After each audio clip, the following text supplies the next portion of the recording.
Senate will come to order.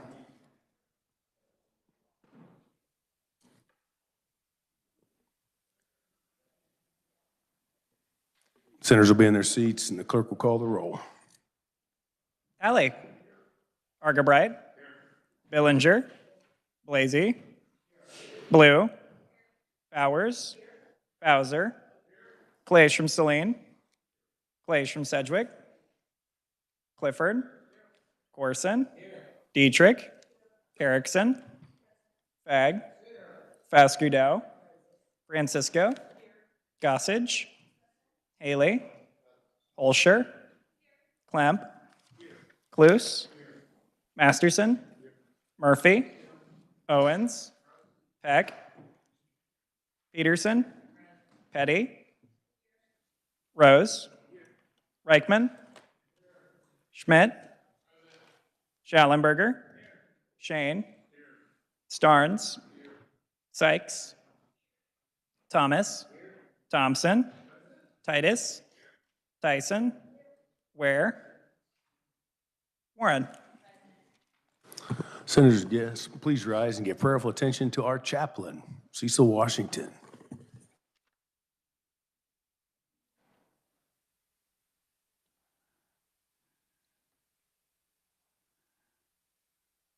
I'm grateful to have some special guests with me today.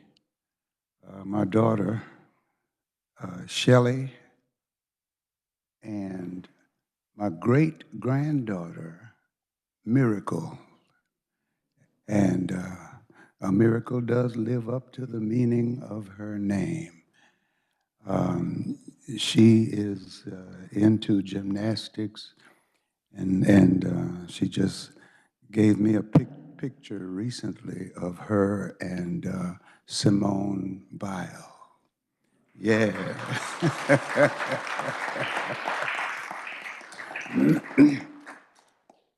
Let us pray. Lord, you are the Almighty God of heaven and earth. There is no person and nothing created that is on your level. Lord, can we just talk? Would you allow a feeble, fumbling, sometimes failing creation of yours to approach you today? Can we talk? There have been times when your holiness was so real that it seemed impossible to cross the threshold into your presence. How can a holy and totally righteous God be receptive to one so lowly? But then you gave us, praise God, that Isaiah moment. In Isaiah chapter 6, verses 1 through 9, he had a vision that contrasted your holiness with his unholiness. Considering your majesty brought about his modesty. He saw that he was not worthy to come and talk to you. So in your love and mercy, you came to him. His unholiness was forgiven. You touched his mouth and allowed him to talk to you. You even permitted him to talk for you. In a like manner, Lord, touch us with your love and mercy. Forgive our unholiness and remind us that we can talk to you, that you do hear our prayers. And from time to time, as you provide the opportunity, prompt us to talk for you. Help us to talk to you and talk for you more often. In the precious name of Jesus, amen. Amen. Standing. I pledge allegiance to the flag of the United States of America and to the republic for which it stands, one nation under God, indivisible, with liberty and justice for all. On a point of personal privilege, Chair recognizes the Senator from Miami, Senator Shane. Thank you, Mr. President. A treasure of a man was lost in Lewisburg, Kansas last night. Mr. Anthony Juarez was an individual that I went to high school with, a beloved father, leaves behind his 4 young children, play soccer with my kids, do activities with many communities in Lewisburg. Anthony and his wife were working in the office of their nonprofit that they run that provides services for the intellectually and physically handicapped adults in our community. He's a man of service. He was a man of God. And I ask that in our service today, we serve committed, upholding his honor, his memory, and remember his now widow, Devin, and his 4 children. With that, I'd like to ask the chaplain to pray. Chaplain may pray.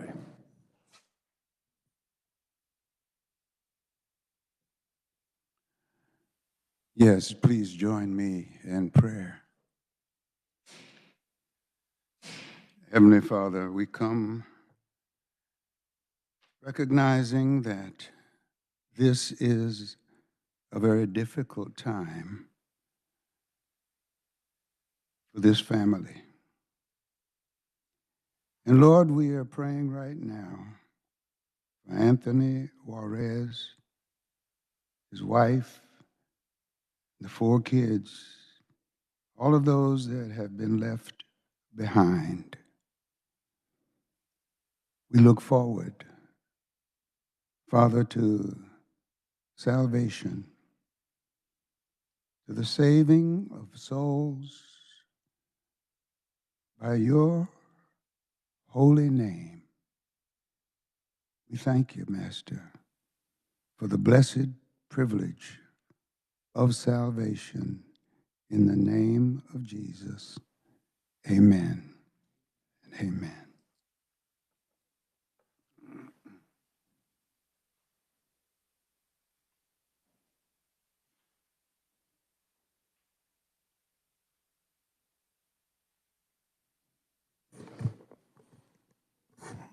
As we return to business, we do have pages today. Senator from Lynn, Senator Tyson.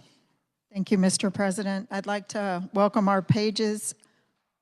Will you stand as I call your name? Arabella? I butchered her name. I'm sorry, you guys. Arabella and Alexis. They are virtual school students, and we welcome them to the Senate chamber.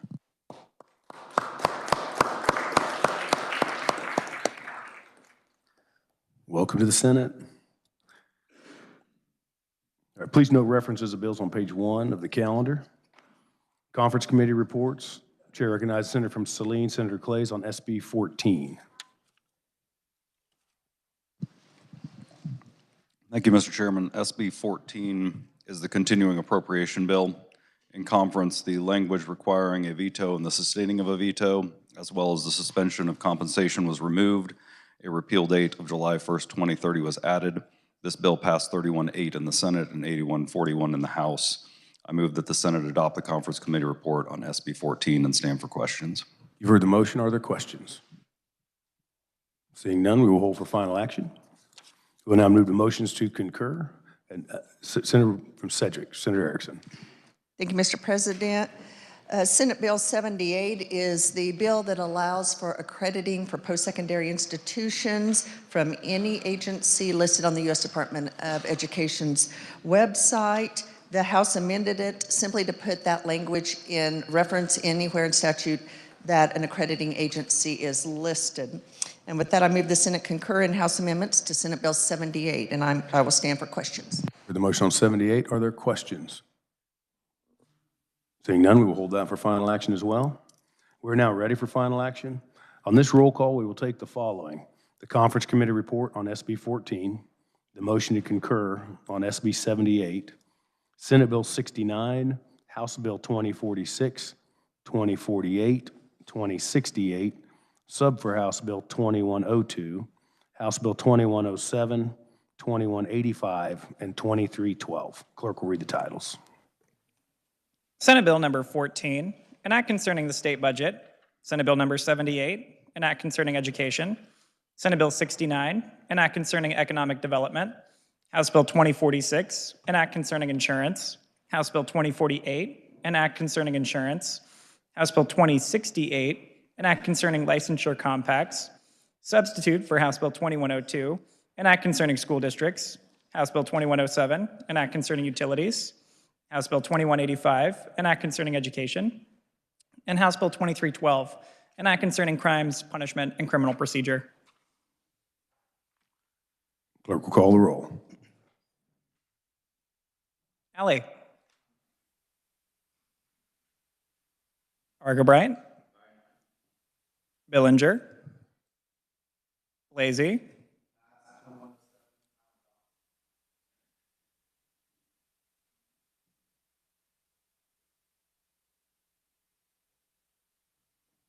Blue.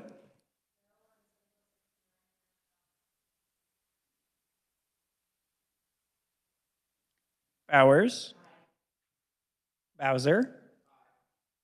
Clays from Celine.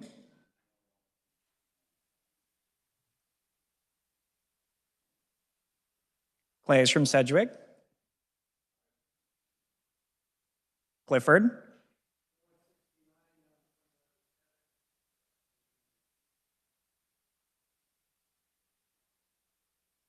Corson.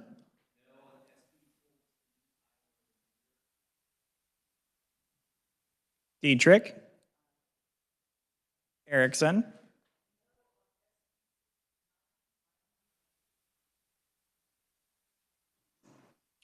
Fag. Vascudo.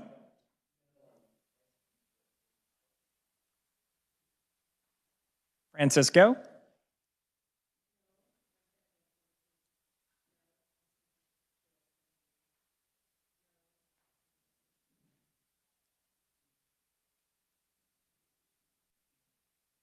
Gossage.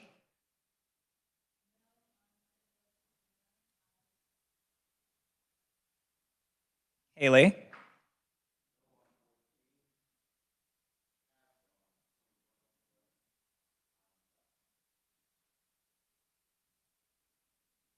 Holscher.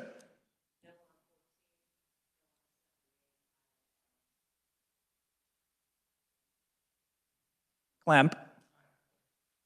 Cluse. Masterson.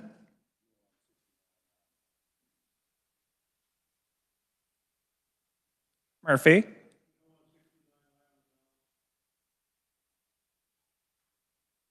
Owens. Peck.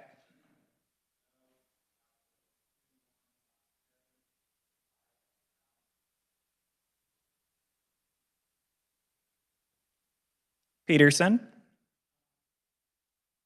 Petty.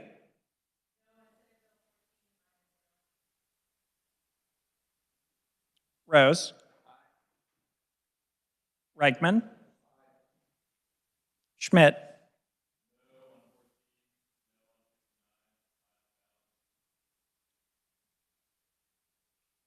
Schallenberger. Shane.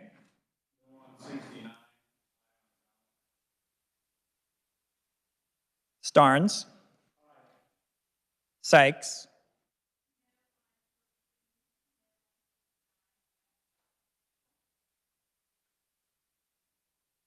Thomas. Thompson.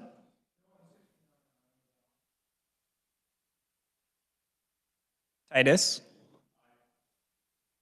Tyson.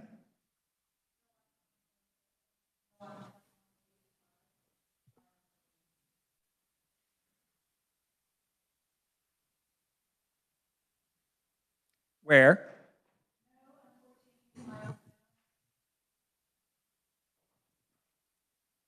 Warren.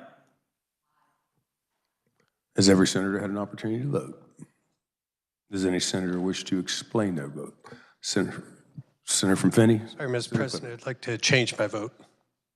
I vote aye on 2107. So ordered. Thank you, Further Mr. explanation, Senator from Sedgwick. Senator Clays. Change my vote, nay on 69. So ordered. Senator from Saline, Senator Clays. Explanation on SB 69. Please continue. SB 69 incentivizes with taxpayer dollars moving a single Kansas resident from North Spring Hill in Johnson County just a few blocks to South Spring Hill in Miami County. It incentivizes moving from West Manhattan to East Manhattan.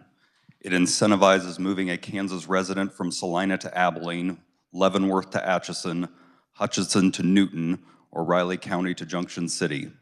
There is zero benefit to the state of Kansas to incentivize such moves with taxpayer dollars. Therefore, I am a no on SB 69. Thank you. Further explanation. Senator from Sedgwick, Senator Erickson. Thank you, Mr. President. With his permission, I'd like to join the remarks from the senator from Saline. Further explanation. Senator from Barton, Senator Blue. Thank you, Mr. President. With his permission, I'd like to join the remarks from the senator from Saline. So ordered. Senator from Finney, Senator Clifford. Thank you, Mr. President. Similarly, I'd like to join the senator from Saline on Senate Bill 69. Thank you. So ordered. Senator from Reno, Senator Murphy. Can I say ditto? So ordered. Senator from Miami. Thank you, Mr. President. Ditto. Chair will also join the remarks. Further, Senator from Johnson, Senator Warren. Thank you, Mr. President. I'd like to change my vote on 69 to no. So ordered. Further explanation or changes? Senator from Johnson, Senator Rose. I'd like to change my vote on 69 to no. So ordered. Further explanation or changes? Senator from Lyon, Senator from Lyon, Senator Argabright. Ducking, Mr. President. I'd like to change my vote on SB 69 to no. Thank you. So ordered. Further explanations or changes? Oh, Senator from Riley, Senator Starnes. Thank you, Mr. President. And I would like to change my vote as well on 69 to no. So ordered. Senator from Lynn, Senator Tyson. Thank you, Mr. Chairman. Preliminary vote count on 69. I have electronically 23 in favor, 17 opposed. Thank you, Mr. Chairman. I'd like to give an explanation of vote. You may. Thank you, Mr. Chairman. We give away billions of dollars to urban counties. This is one tax credit program that helps rural Kansas. There are restrictions. You cannot just move from one county to the other. There are qualifications that you have to make for this program in order to qualify. Thank you, Mr. President. Senator from Leavenworth, Senator Clem. Thank you, Mr. President. I would say I had a moment to talk to our largest hospital system here in the state of Kansas, and they were extremely excited about the possibility of having doctors maybe move out to our rural areas. So I stand in support of this. Thank you, sir. For the explanation or changes? Takes 5 hands. Call's been requested. 5 hands, 5 hands. Roll call. Well, clerk will close the doors and the clerk will call the names.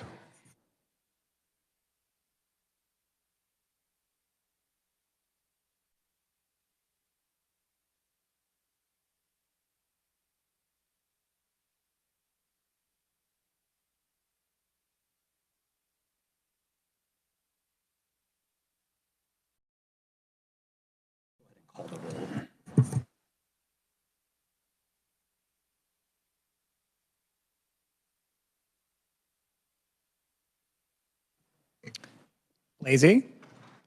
Mr. President. Yep, Senator from Sedgwick. Due to Rule 19, my employer has interest in the question on House Bill 2107, so I request without objection that I remain a pass. Chair would rule in that case that you do have a valid conflict. Haley. Mr. President. Senator from Wyandotte. I too have a conflict in 2107. I serve on the utility board back in BPU. I'm on our board there as well. I don't feel it's appropriate for me to weigh in on that issue. I would rule that also to be a valid conflict, although for those that are new, you can contest the ruling of the chair if you wish to have a vote of the body. Seeing no contesting, they've been validated and the passes will remain. Call is raised. Any further explanation or changes? Seeing none, clerk will close the roll, tally the vote.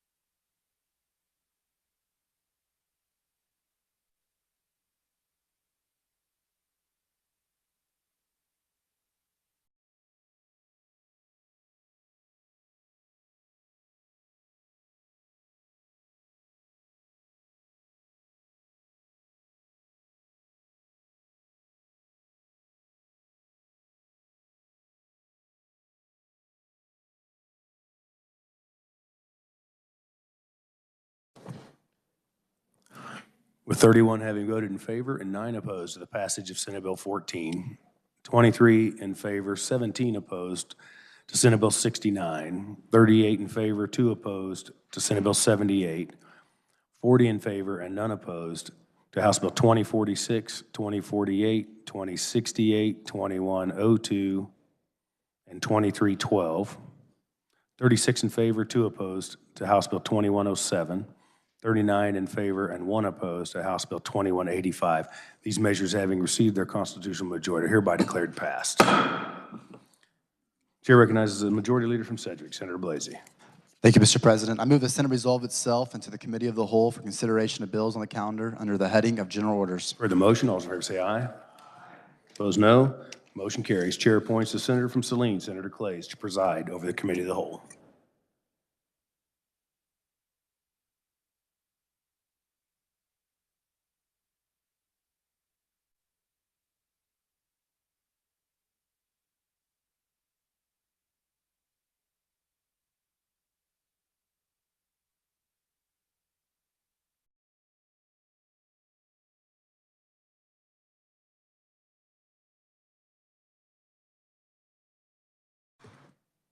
The Senate, having resolved itself into the Committee of the Whole, will now consider those items listed on the calendar under the heading of General Orders. We'll now turn our attention to House Bill 2183. The Chair recognizes the Senator from Johnson, Senator Warren, to explain the bill and adopt the committee report. Thank you, Mr. Chair. I move we adopt the committee report. You've heard the motion. All those in favor signify by saying aye.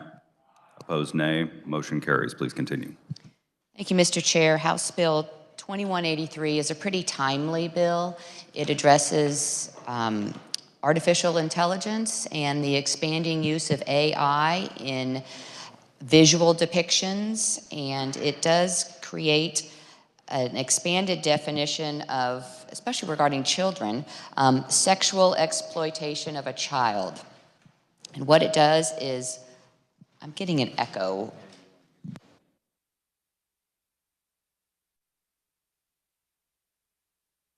I guess y'all just have to listen to me twice, but if there's an echo, apologize. So it includes in the definition of sexual exploitation of a child, possessing any artificially generated visual depiction with intent to arouse or satisfy the sexual desires or appeal to the prurient interest of the offender or any other person. So if you, like it says, if you're going to generate an AI-generated image of an identifiable victim of a child, you are then going to be guilty of this crime. It is within the what restrictions we can place on speech, because artificially generated visual depiction includes obscene material, and obscene is not constitutionally protected free speech. The bill also addresses kind of a growing activity, I suppose, that we see with AI, and it's sometimes called revenge porn. And what the bill does is it adds to the crime of disseminating any videotape, photograph, film, or image of another identifiable person 18 years of age or older who who did not consent to the dissemination, and now with this bill it includes AI-generated materials, whether you participated in the original creation of the image or not. And with that, Mr. Chair, I would stand for questions. Questions for the Senator from Johnson? Seeing none, Senator, you may close. Thank you, Mr. Chair. I move that when the committee rises and report, it report House Bill 2183 favorably for passage. You've heard the motion. All those in favor signify by saying aye. Opposed, nay. Motion carries. We'll now turn our attention to House Bill 2215. Carrying House Bill 2215, the Senator from Pottawatomie, Senator Titus, to explain the bill.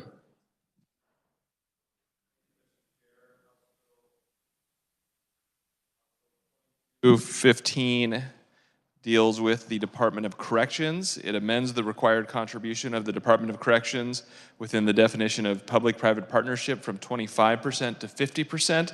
This is directly related to the Lansing Correctional Facility, where they would like to build a career campus project. There is already money appropriated for that project. However, because of the 25% limitation, all of those funds cannot be used. So this bill would simply authorize the use of that money in a public-private partnership.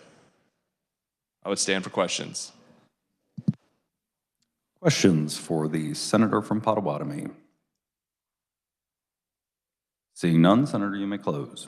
Thank you, Mr. Chair. I move that when the committee rises and reports, it reports House Bill 2215 favorably for passage. You've heard the motion. All those in favor signify by saying aye. Opposed, nay. Motion carries. We will now turn our attention to House Bill 2242. And the chair recognizes the senator from Johnson, Senator Warren, to explain the bill and adopt the committee report. Thank you, Mr. Chair. I move we adopt the committee report. You've heard the motion. All those in favor signify by saying aye. Opposed, nay. Motion carries. Please continue. Thank you. This bill comes to us from the U.S. Secretary of Defense, and what it does is it would allow the federal government on our military installations here in Kansas to request that the governor of the state of Kansas accept concurrent jurisdiction of cases that arise on our military land and installations.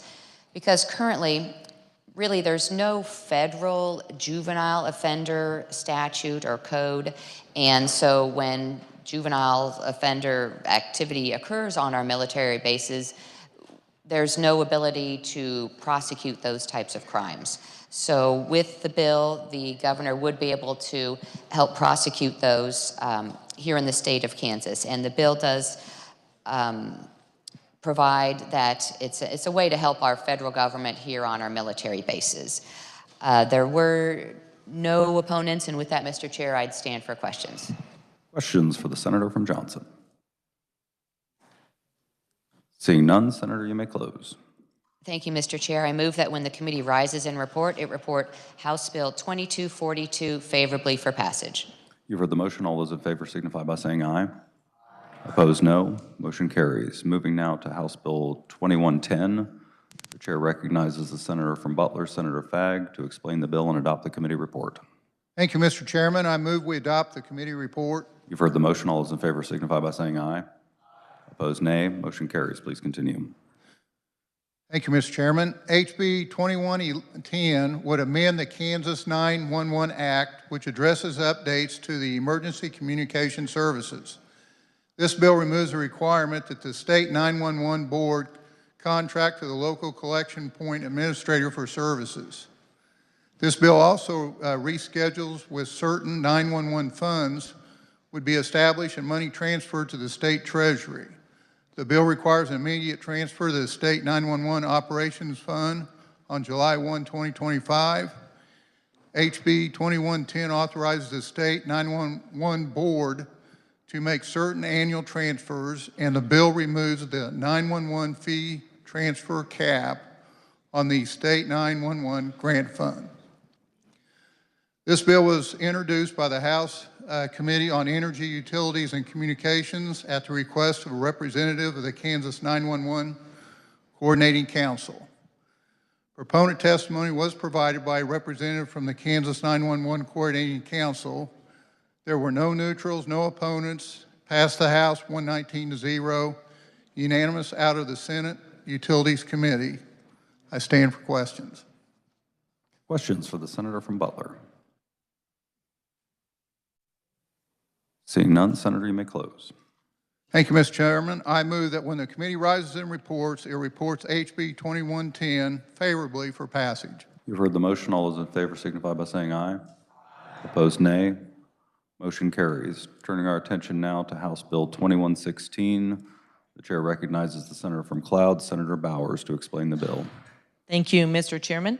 House Bill 2116 creates a new law requiring certain cities and counties to use standard mandatory contract provisions that are prescribed by the Department of Administration and used in state contracts. HB 2116 is a result of a compromise between Kansas Association of Counties, League of Municipalities, based on a request from the City of Independence.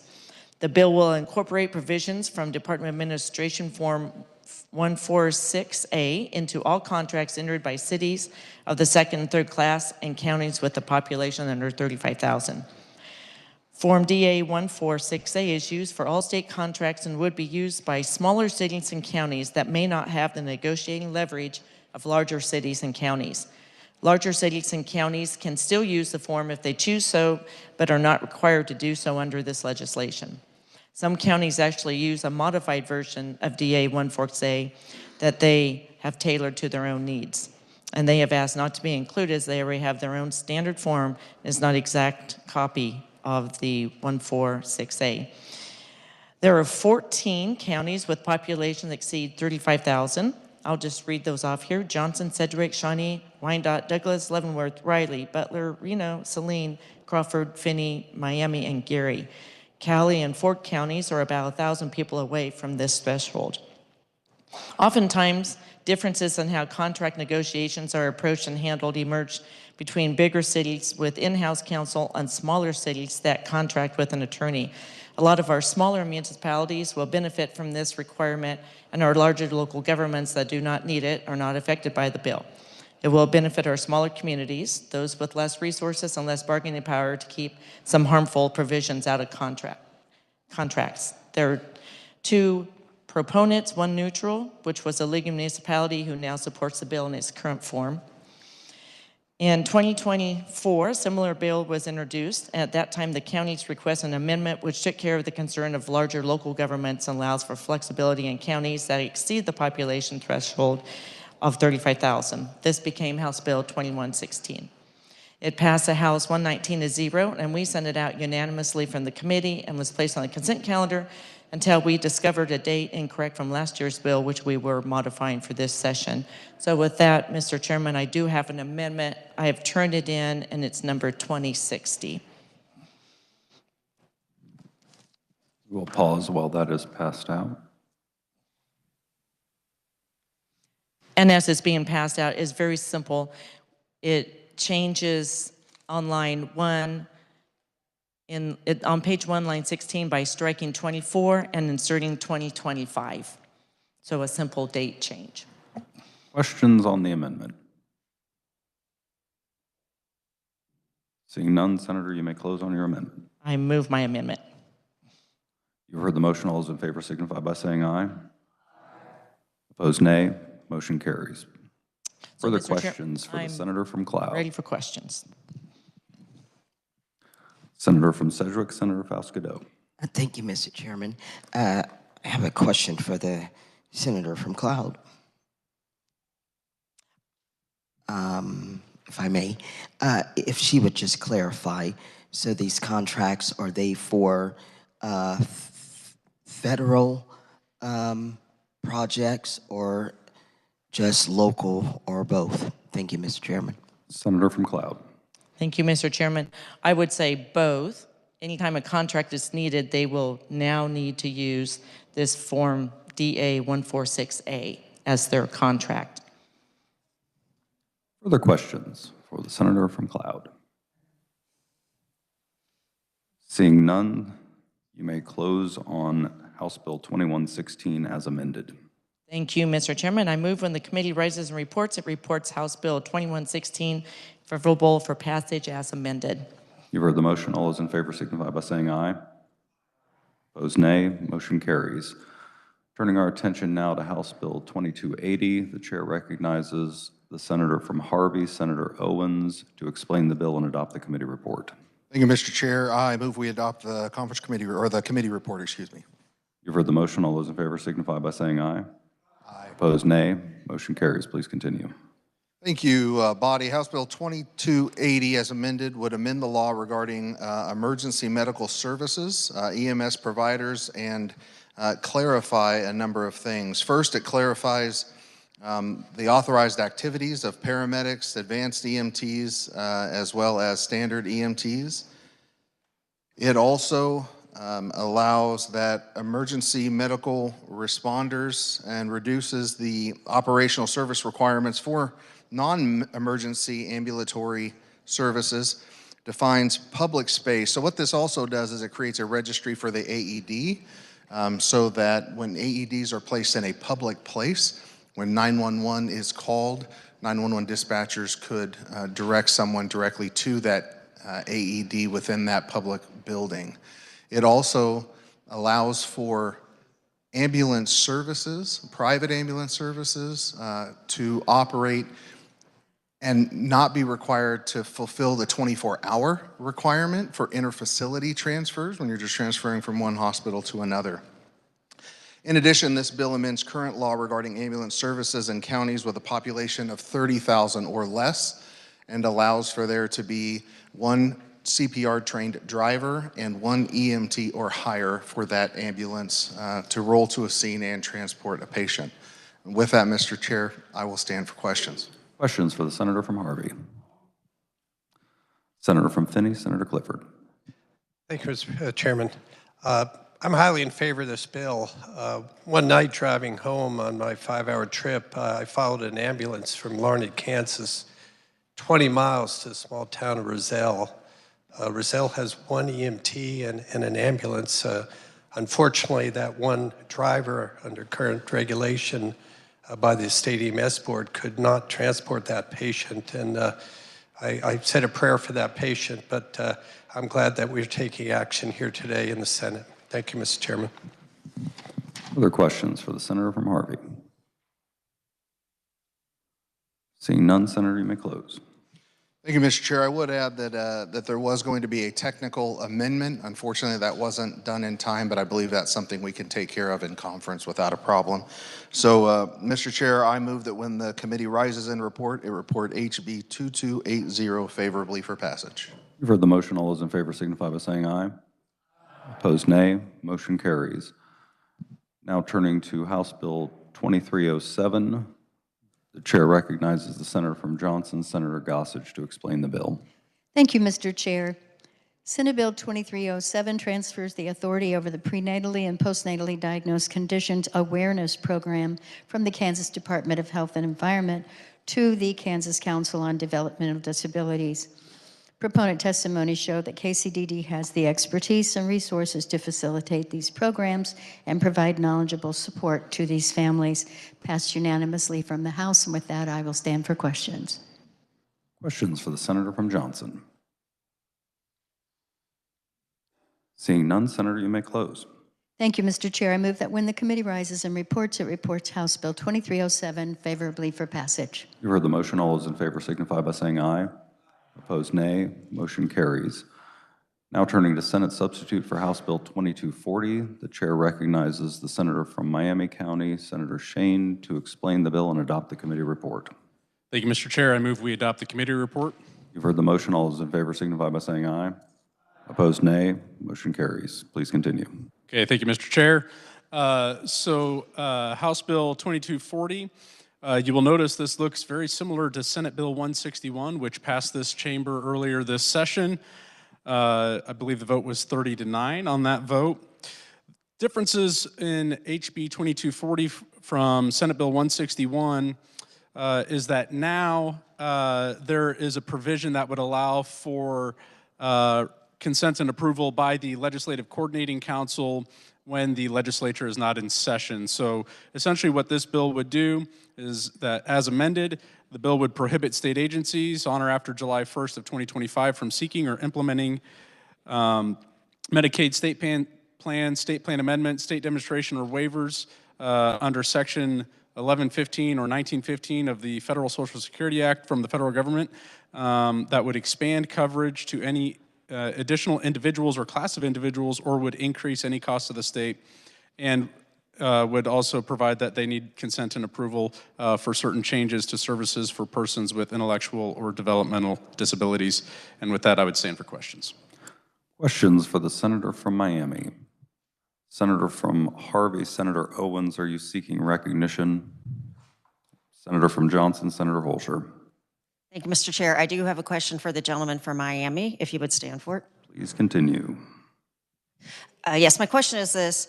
What happens if the LCC doesn't meet or respond within the time frame? Senator from Miami. As drafted, there needs to be legislative or LCC approval. Senator from Johnson. So that without the approval, then they would not be able to proceed. Senator from Johnson. So that would mean, I'm guessing, a loss of funds in terms of particular programs if we're not allowed to, if there is not a response in the prescribed time frame. Senator from Miami. I think it would be the priority of the LCC to respond according to needed timelines. Senator from Johnson. Thank you. I do have several issues with this bill, similar to SB 161. This is very problematic for several reasons. First off, the bill delays because of the way it is structured. It delays in the time frame in terms of getting things through the process. So what I'm talking about here is the fact that there is no direction on what happens if the LCC doesn't meet or respond within the prescribed time frames. It still doesn't allow for emergency situations, such as the wildfire emergency occurring right now. So if we don't meet the time frames, then how are we to respond appropriately? Additionally, it doesn't address if the LCC says no on a mandate. Again, this could put federal funds and programs at risk. So again, this bill is problematic, similar to the one we reviewed previously. And keep in mind, we already have Bob Bethel, we have post-audit, we have other things in process to take a look at how these things are reviewed and the process itself. The problem overall is that we would create bottlenecks through this bill that, again, would hurt our response time. So I will be voting no and encourage the body to do the same. Further questions for the Senator from Miami? Senator from Johnson, Senator Sykes. Thank you. I just want to follow up on some of the comments from the other Senator from Johnson. While I understand the intent of having some more oversight, I think we are jeopardizing us for those future emergency situations. Currently, those wildfire emergencies that are occurring, Medicaid currently has the ability to allow for like early refills on medication or life-saving measures for those impacted areas. And because of the waiver process with CMS, some of these provisions have to occur within hours or at most a day. And if we're saying that LCC has to meet and they have 14 days, we are giving up those funds. So I'm going to be in opposition to this, and I think we are putting our state's future at jeopardy. Further questions or comments for the Senator from Miami? Seeing none, Senator, you may close. Thank you, Mr. Chair. I would note that I think that I would find it appropriate for the LCC, and I think everybody on the LCC would also find it appropriate to meet prior to 14 days if there was a true emergency. I would need to better understand the role that a wildfire would potentially have in the programs that are of interest. But I think of particular note, really the point of this bill, the current, quote, process in regards to submission of these waivers and expanding eligibility actually subverts and undermines the process, the greater process of legislative appropriation and oversight to begin with. So the process is, I think, in many ways broken and undermines legislative authority and legislative interest as we look after our taxpayer dollars. I think that 2240 does a great job of trying to bring harmony to that need and providing that very important legislative oversight and approval. And with that, I move that when the committee rises and report Senate substitute for House Bill 2240 favorably for passage. You've heard the motion. All those in favor signify by saying aye. Opposed, no. Motion carries. Moving now to House Bill 2088, the chair recognizes the Senator from Barton, Senator Blue, to explain the bill and adopt the committee report. Thank you, Mr. Chair. I move the adoption of the committee report. You've heard the motion. All those in favor signify by saying aye. Opposed, nay. Motion carries. Please continue. Thank you, Mr. Chair. House Bill 2088 creates the Fast Track Permits Act. It essentially is just an act to start a shot clock of 60 days for single-family homes for permits on the local level. It is not state level. It's just local level. They have 15 days the municipality has 15 days to review the application, and if it is incomplete, they must, within that 15 days, tell the applicant that it is incomplete. But then if they do not act within 60 days, it just automatically approves the permit for that. So simply, this bill is just a deadline for local governments to process permits. Phased permitting is allowed, and it must be in writing. The League of Municipality, they had some reservations on the platting. So if you notice on the bill, starting on page 4 to the end of the bill, we struck all of that language to address their concern. And I will stand for questions. Questions for the Senator from Barton? Senator from Douglas, Senator Francisco. Thank you, Mr. Chair. Can the senator carrying the bill explain what happens to very well-defined requirements that a city may have adopted in terms of its land development code? Lawrence has one that's going into effect as of April 1st. What would happen if the dates required for permits, and they are requiring a permitting process to be expedited? That was some of the point of adopting the land development code. So what happens if those are in conflict? Senator from Barton. Thank you, Mr. Chair. On page 3, starting on page 3 at the very bottom of the supplemental note, superseding conflicting law, the bill would not supersede any law, resolution, ordinance, or policy of a municipality, city, county, or other political subdivision in Kansas that provides for a shorter period of time. Now I'm reading that. I don't think that answers your question. Senator from Douglas. Thank you, Mr. Chair. It doesn't, because there may be differences based on whether it's single-family residences that are part of a planned community development application or individual lots. They go through different processes in terms of hearings. We are lucky in Lawrence to have a very active Historical Resources Commission.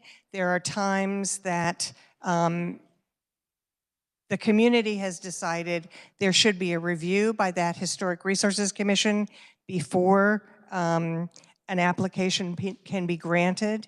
Why would the state, who I believe is has been very helpful in terms of providing historic tax credits to a number of communities, want to interfere with that timeline? Senator from Barton.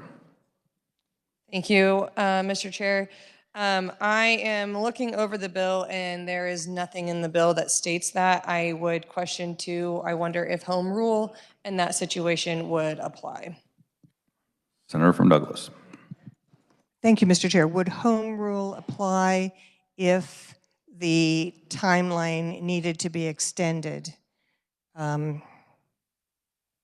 That's my question. Senator from Barton. Thank you, Mr. Chair. I would, if it needed to be extended, it could be in writing, and that's in the bill, that you can have a phased permitting and it can be extended after 60 days. Senator from Douglas. Thank you, Mr. Chair. If you could point me to the language.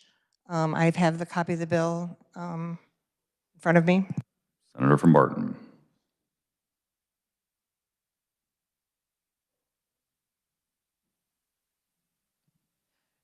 Yes, I am looking at page 2, and it's in bold underneath section 3, subsection B, and it is dealing with phase permitting.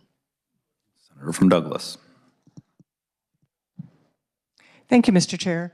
I don't believe that a review by the Historic Resources Commission would be considered to be phased permitting. And what this would then allow is an applicant to propose development that would need to go through that process, to just say, I'm not going to agree to that phased permitting or to any delay, and so therefore I don't have to follow the historic preservation ordinance adopted by the City of Lawrence. Senator from Barton. Thank you. Is there a question there? Senator from Douglas. I think the question is the one I had previously. I don't believe that Section B, lines that are lines 32 to 34, answered my question of if there are other requirements that a community has adopted, does this just eliminate that opportunity for that community to have those regulations? Senator from Barton. There is nothing in this bill pertaining to the issue that the senator is talking about, so I think that would be a local issue, but it is just simply stating that there's a 60-day period, and if you need to do phase permitting, you can do it in writing. That's all the bill has in here. I don't know what else to continue talking with this issue, and would be this was amended in the Senate, so it can go to conference, and if that's something we need to look at, we can, but I don't know. I can keep repeating myself, but I feel like I'm not getting to the point that the senator is trying to get at. Senator from Douglas. Thank you, Mr. Chair. The point that I'm trying to make is that we have communities in this state that have been very deliberate and careful about their local planning ordinances. They've provided timelines. Again, this most recent proposal for the Land Development Code that's going into effect April 1st was exactly to address concerns with expediting the process. But this is interfering with home rule and saying that doesn't matter what your community wants to do, we've decided you have to do it within 60 days. I think that certainly building permits should be a matter for communities to address, and it should be give an opportunity for a community not to have to address the 60-day time limit. So I understand that there is some interest in getting homes built. Who were the proponents in the committee who argued that we have a problem in communities and we have an issue that we need to address? Senator from Barton. Thank you, Mr. Chair. So the bill originally started for industrial and commercial on the House side. There were a lot more proponents then. That's when the business community was really stepping up and being a part of it. The House narrowed it down just a single family. So in the Senate, the proponents were Opportunity Solutions Project and Americans for Prosperity. And I think there might have been written only, but I'm just looking at the supplemental note.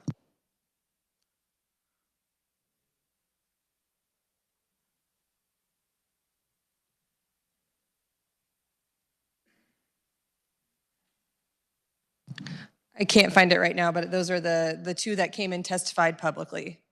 Senator from Douglas.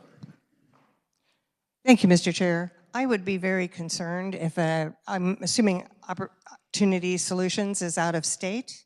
So why would we want to have an out-of-state group coming to say, here's what you need to do statewide to address a problem that I didn't see any testimony that we had?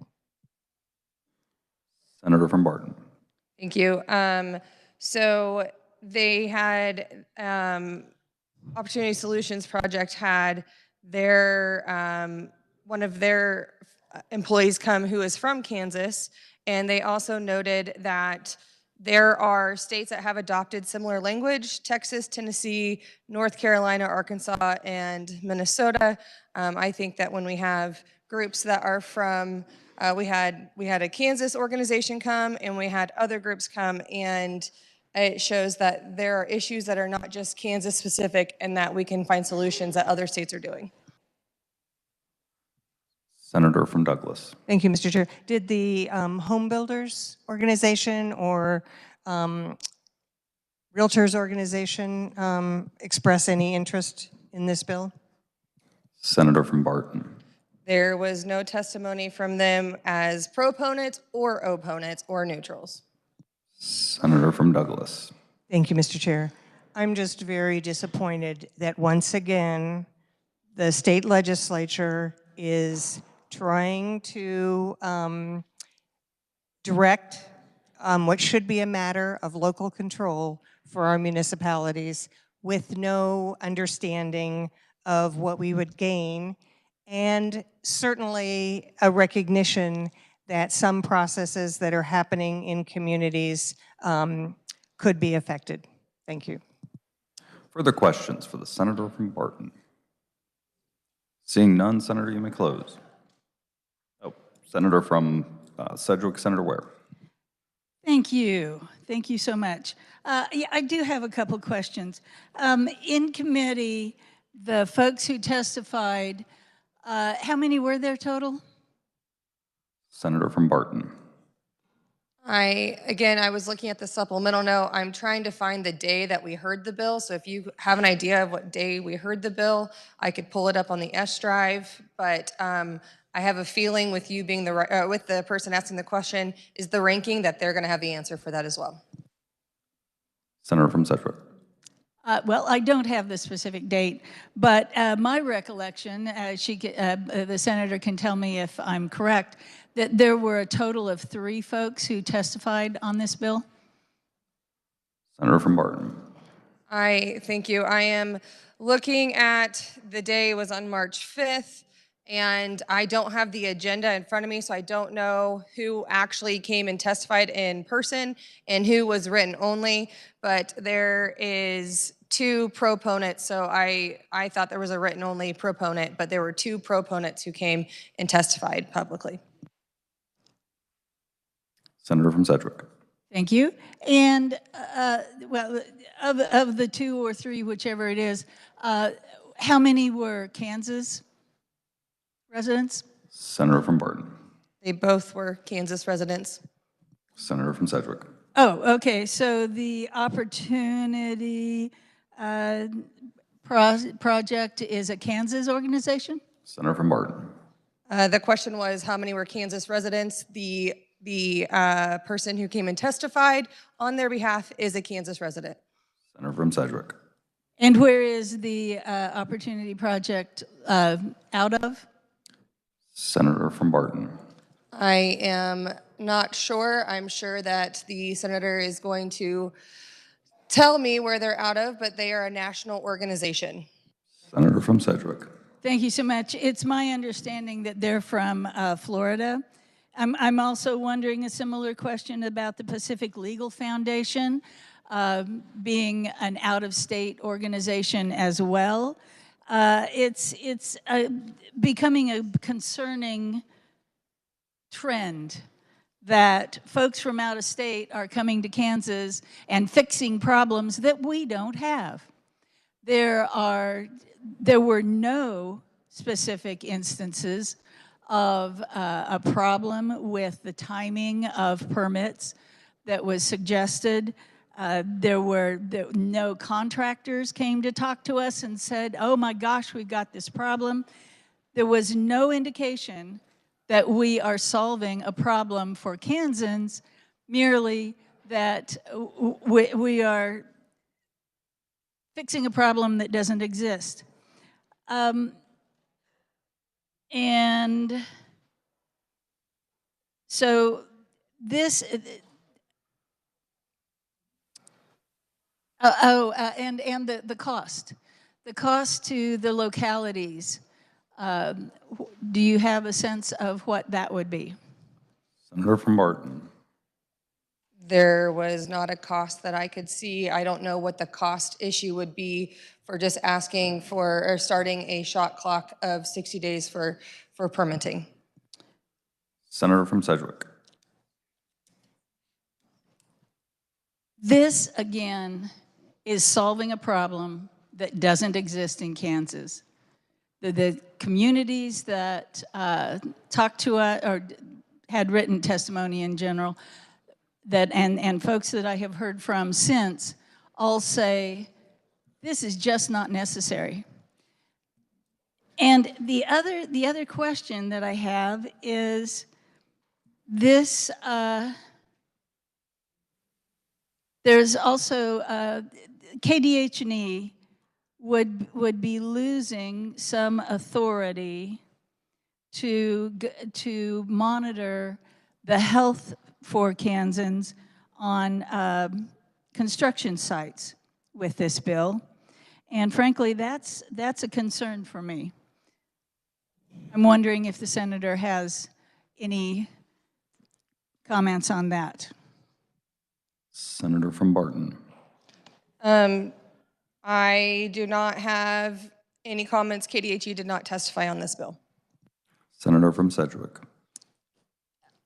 Well, anytime that we are considering eliminating protections for Kansans' health and safety is a concern for me. It's interesting too, in all of the testimony in committee, there really wasn't any concern or any conversation about the environmental impact. It was only fast-track permits that supposedly the reasoning for it was that it would advance our and help with our housing issue. But since we don't have a delay on permits, that doesn't seem to be a legitimate reason for this bill. Frankly, I just don't see what the point is with this bill. I haven't from the beginning. Thank you. Further questions for the senator from Barton, senator from Harvey, Senator Owens. Thank you, Mr. Chair. I rise in strong support of House Bill 2088. You know, there's the argument that we're solving a problem that doesn't exist, and heaven forbid we actually be proactive in this state and address problems proactively instead of reactively. While we did hear that there are some concerns, hearing from members from other states is fantastic. There are many other states that do things better than we do. And if we're naive enough to think that we only have the right answers in this state, we're woefully doing ourselves a disservice. Looking to other states for great ideas, the opportunity to be proactive in the decisions that we make, I think that's what Kansans have come to hope for and look forward to from our legislators. Thank you, Mr. Chair. Further questions for the senator from Barton? Senator from Douglas, Senator Francisco. Thank you, Mr. Chair. So one question would be, does this process include any time for the Planning Commission if they are needed to address an issue to act? Senator from Barton. That was something that was brought up by the League of Municipalities, and part of the issue that they were talking about was the plating side for the Planning Commission. And so by striking what we did strike, that helped with that heartburn that they had with the bill. But it still is a 60-day. This bill is just dealing with permits. Senator from Douglas. Thank you, Mr. Chair. And I do appreciate that the plating provisions were eliminated, because that certainly made it even more difficult. But I'm reading from the testimony from the city of Shawnee, and they are saying that the process may require public notice as required by Kansas State Statute 12-756 and public engagement and locally prescribed policies and procedures. Public notice must be provided at least 20 days in advance of a public hearing. So all of a sudden, and probably in the newspaper. So I'm not sure that this really addresses all those timelines. The city, I think it's the city of Topeka, had concerns saying that rushed timelines are counterproductive. They have a 15-day timeline for requesting resubmittals, and yet they still think that there could be some issues, especially if infrastructure or roads need to be changed to allow the development. There really isn't time for that. And then certainly the League of Municipalities says, as currently written, the cities of Kansas are concerned that however well-intentioned House Bill 2088 will negatively impact the planning process, undermine local control, deter the ability to manage growth responsibly, hinder public input, and create unintended consequences. Thank you. Further questions for the Senator from Barton, Senator from Cowley, Senator Alley. Thank you, Mr. Chair. Obviously, we're looking at the whole bill, and we're not reading all of the bill in this case. So what we have here is the permit is for the housing after the planning is done, after that. The 15 days that is in the bill is for the cities or the counties to review the application, make sure the application is correct, and then if it is not correct, it gets back to the contractor, to the homeowner to get that corrected. But 60 days is an ample amount of time to approve the building permit, and I fully stand with this.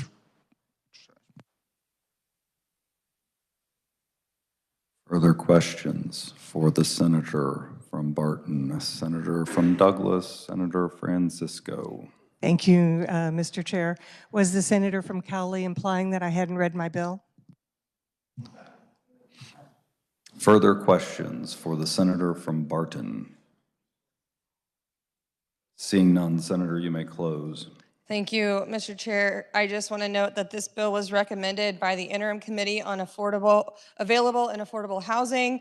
We do have a housing crisis. I'd be shocked if when we were all out campaigning that you did not hear that your community has a housing crisis. Every community has a housing crisis.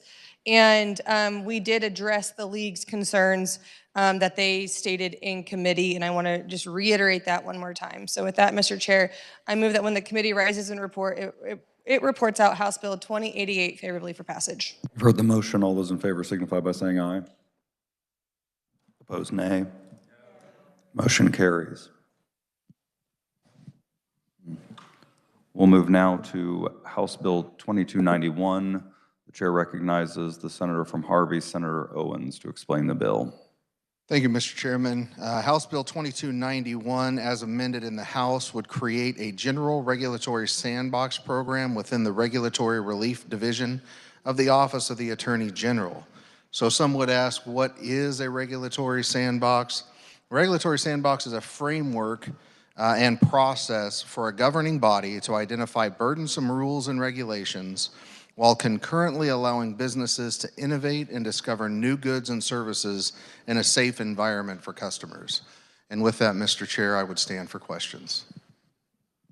Questions for the senator from Harvey. Senator from Johnson, Senator Corson. Thank you, Mr. Chair. I'm strongly opposed to this bill for a number of reasons. I want to go through them quickly here.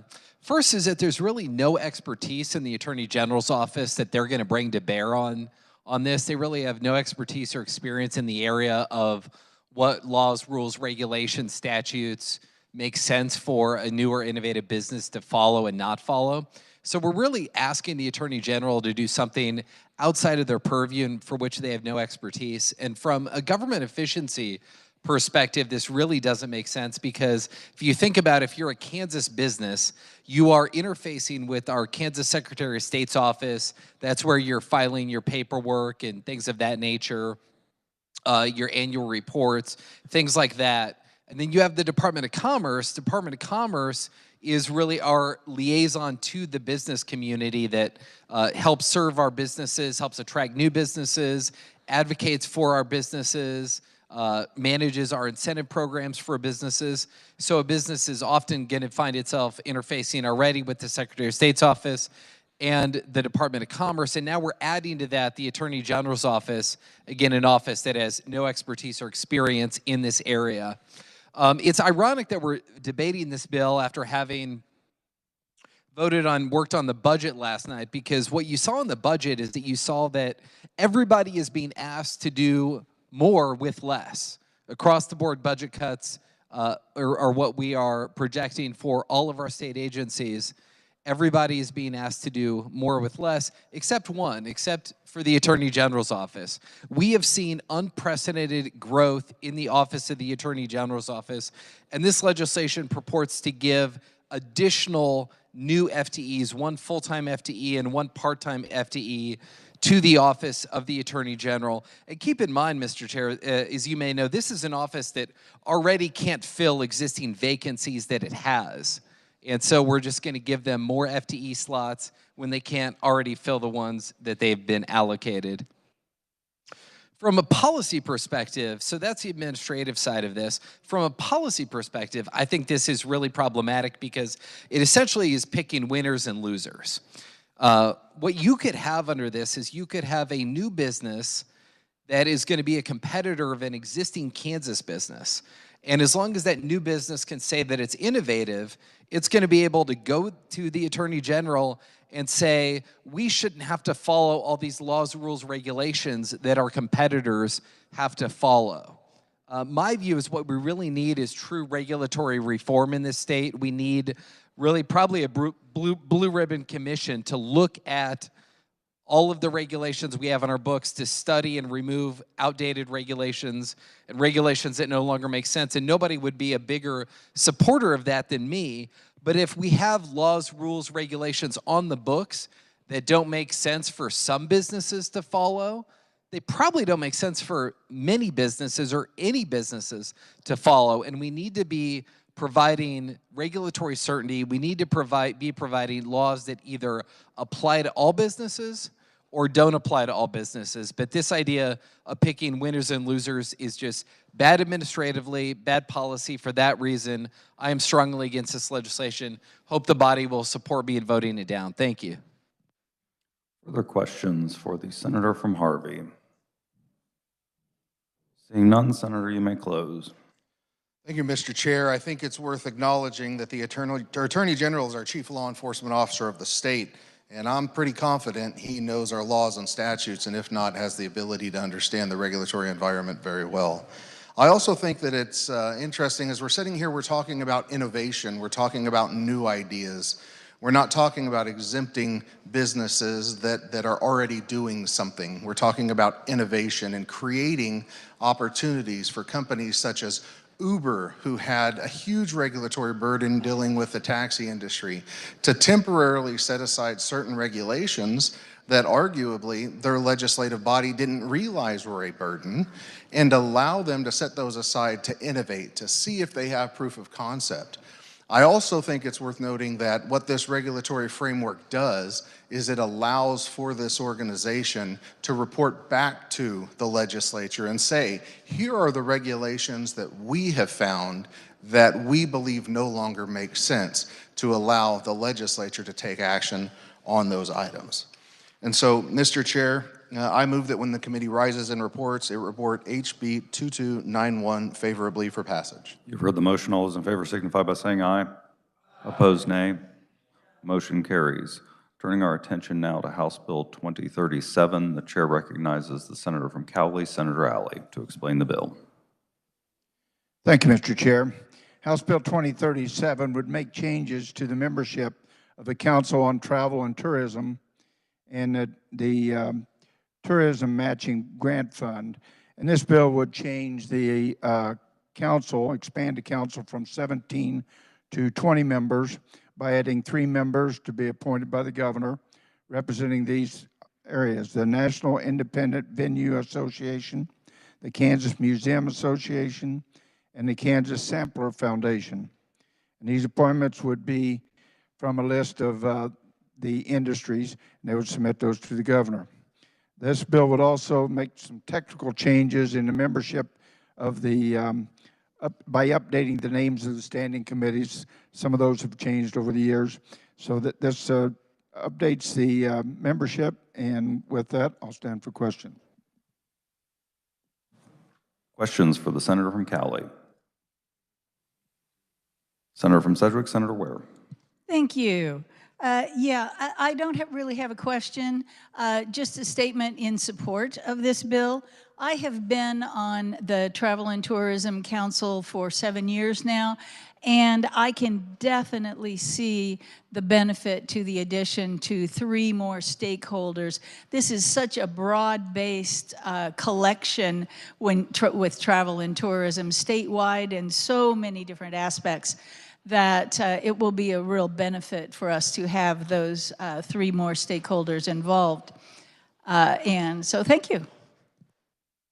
Further questions for the senator from Cowley? Senator from Sedgwick, Senator Blasey. Thank you, Mr. Chairman. I also rise in support of this legislation. I think it's done a lot of good work, but I have an amendment to make it even better, I hope, and it's 1965. Pause while that's handed out. The amendment appears short. Would you prefer to explain? I can explain it, Mr. Chairman. Please continue. So on page 3 of the bill, section 2, the bill currently strikes current law from 75% to 50% of all monies granted under this program shall be allocated to a public entity that falls under the 501c3, so a nonprofit.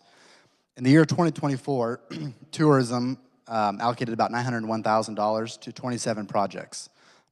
Of the projects that applied, 57% of those projects were for-profit institutions. And so we have a lot of for-profit institutions, wineries. We have, in my community, we have a zoo that I believe is a benefit of this program. So we have a lot of programs that want to be part of it, that want to bring attraction to the state and tourism, but this arbitrary number is capping it. So currently, even though about 60% of the applicants are for-profit, they only got, under current law, 25% of the funds. And this bill changes that to 50-50. And so my amendment is essentially striking the 50-50 and just making it completely a merit-based program, because my understanding is all the grant programs we have in our Department of Commerce like this are don't have these arbitrary caps. And so this would just remove the cap to align it with other programs and just allow it to be merit-based. All programs applying will be strictly merit-based and what's best for Kansas tourism. Questions on the amendment? Senator from Douglas, Senator Francisco. Thank you, Mr. Chair. My question is, does the senator from Sedgwick have an idea of how many of the applications that are submitted are able to be approved? Senator from Sedgwick. Mr. Chairman, that's based on the allocated funds. I believe every year the legislature appropriates about $1 million. And so it essentially be based on how much revenue is there to see how many funds or grant projects can be awarded. So in 2024, despite there being 70 projects, applications, only 27 of them received funding. Senator from Douglas. Thank you, Mr. Chair. I appreciate knowing that, because since, if a majority of the projects could be approved, then we certainly wouldn't want to have a cap. I'm hesitant if it's maybe a third of the projects that we have allocated money for, and then it seems like there might be more of a reason to include profits and nonprofits. Thank you. Further questions for the senator from Sedgwick on the amendment? Seeing none, Senator, you may close. Mr. Chairman, I move my amendment. You've heard the motion. All those in favor signify by saying aye. Opposed, nay. Motion carries. We're back on the bill. Questions for the senator from Cowley? Seeing none, Senator, you may close on HB 2037 as amended. Thank you, Mr. Chair. I move that when the committee rises and reports House Bill 2037 favorably for passage. As amended. You've heard the motion to pass House Bill 2037 favorably as amended. All those in favor signify by saying aye. Opposed, nay. Motion carries. We'll move now to House Bill 2040. The chair recognizes the senator from Butler, Senator Fagg, to explain the bill and adopt the committee report. Thank you, Mr. Chairman. I move we adopt the committee report. You've heard the motion. All those in favor signify by saying aye. Opposed, nay. Motion carries. Please continue. House Bill 2040 is a mirror to our SB 92 that went through on the consent calendar. This bill would extend the deadline for the Kansas Corporation Commission to issue a final order upon a transmission line siting application from 120 days to 180 days. State law grants KCC authority over the siting of high voltage transmission lines when such proposed transmission line is 230 kV or more and 5 miles or more in length. State law requires the KCC to conduct a public hearing on the transmission lines sightings applications not less than 90 days following receipt of such application to determine the necessity for the reasonableness of the project.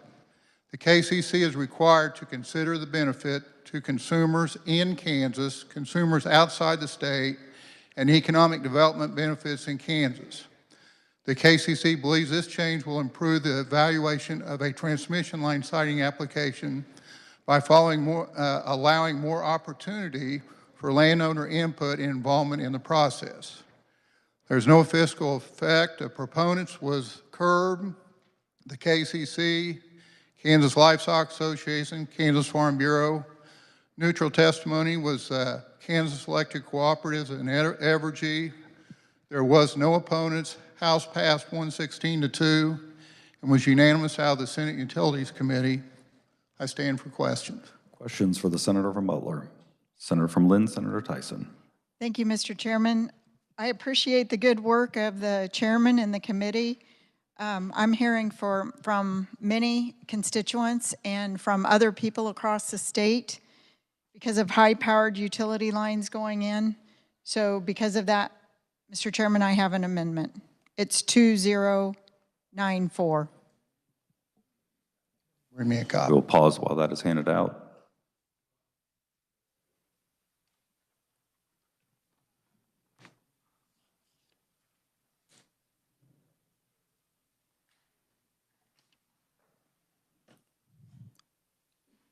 The amendment appears long. Would you prefer to explain?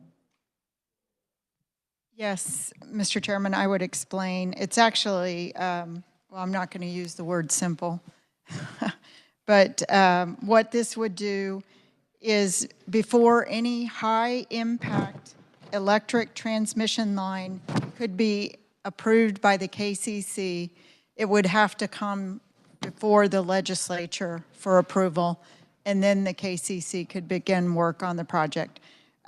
We've had quite a few problems with lines coming in. I know people are saying, well, these individuals signed contracts. Well, some of them feel like they were bullied into signing those contracts. And this would just allow our government to work with representation. It would not block these lines from coming in the future, but it would be another set of eyes taking a look at them. Questions on the amendment? Senator from Butler. For me. Thank you, Mr. Chairman. I have a question for the good senator from Lent. My question is that you said you had a lot of constituents. How many did you have? Because I've had none. Senator from Lynn.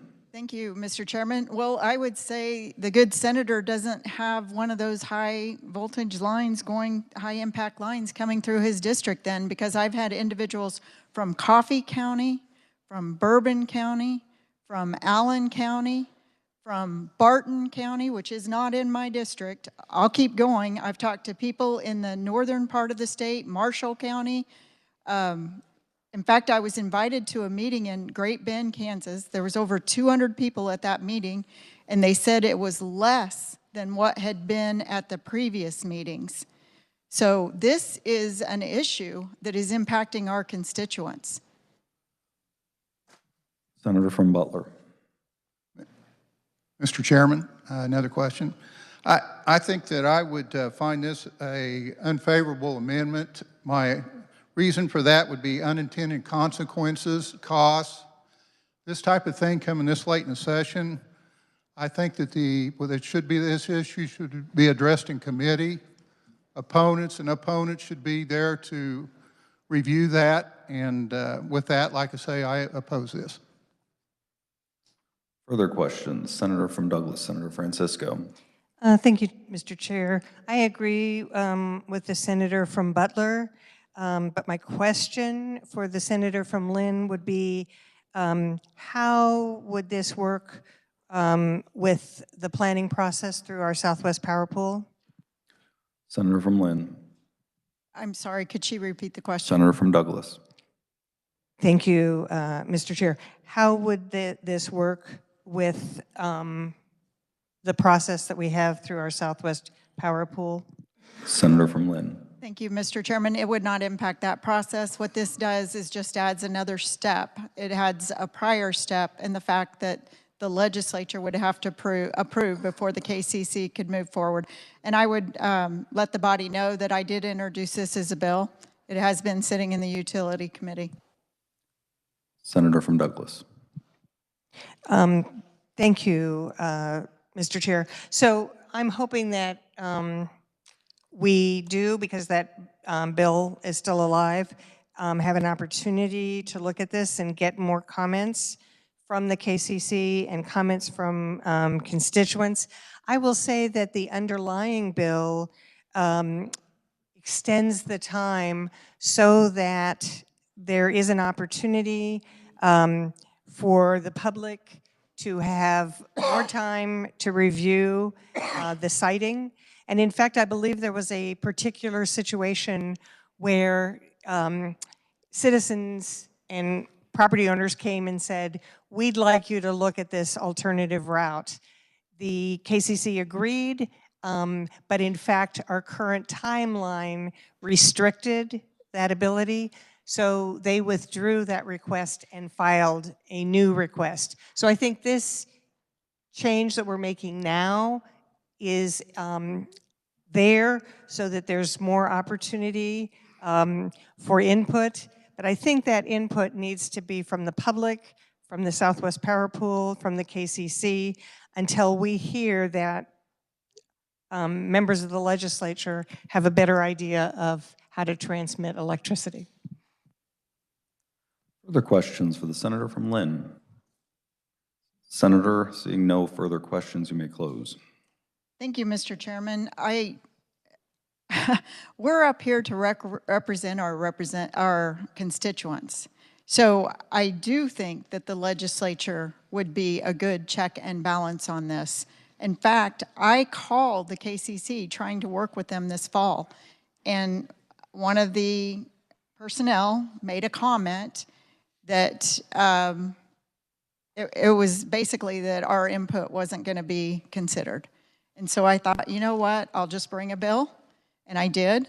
We didn't have a hearing on that bill. I know the good senator, like every committee, is extremely busy. You don't have an opportunity to hear or work on every bill that comes before you. I completely understand that. But I feel like I know that he will have a hearing next year. He's already told me he would. So if the body decides to wait, that's fine. I felt like I needed to stand up for my constituents and for those across the state. I just got an email from a commissioner out in central Kansas.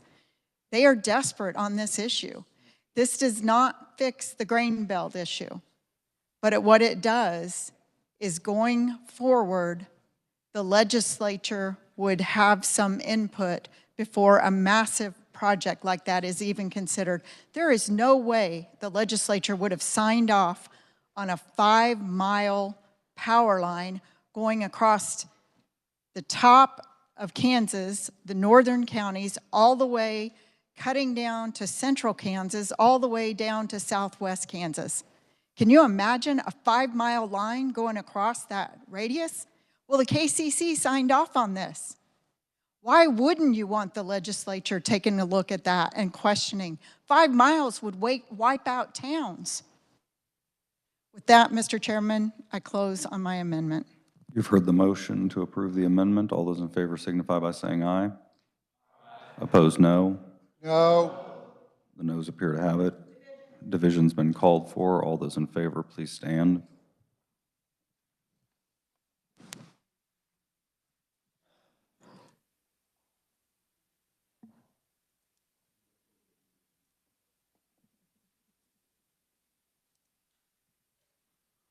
All opposed, please stand.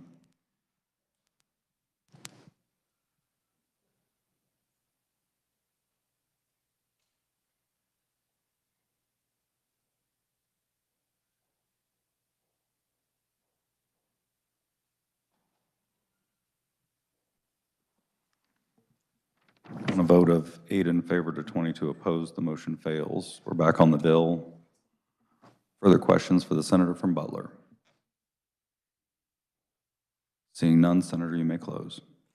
Thank you, Mr. Chairman. I move that when the committee rises and report, it report HB 2040 favorably for passage.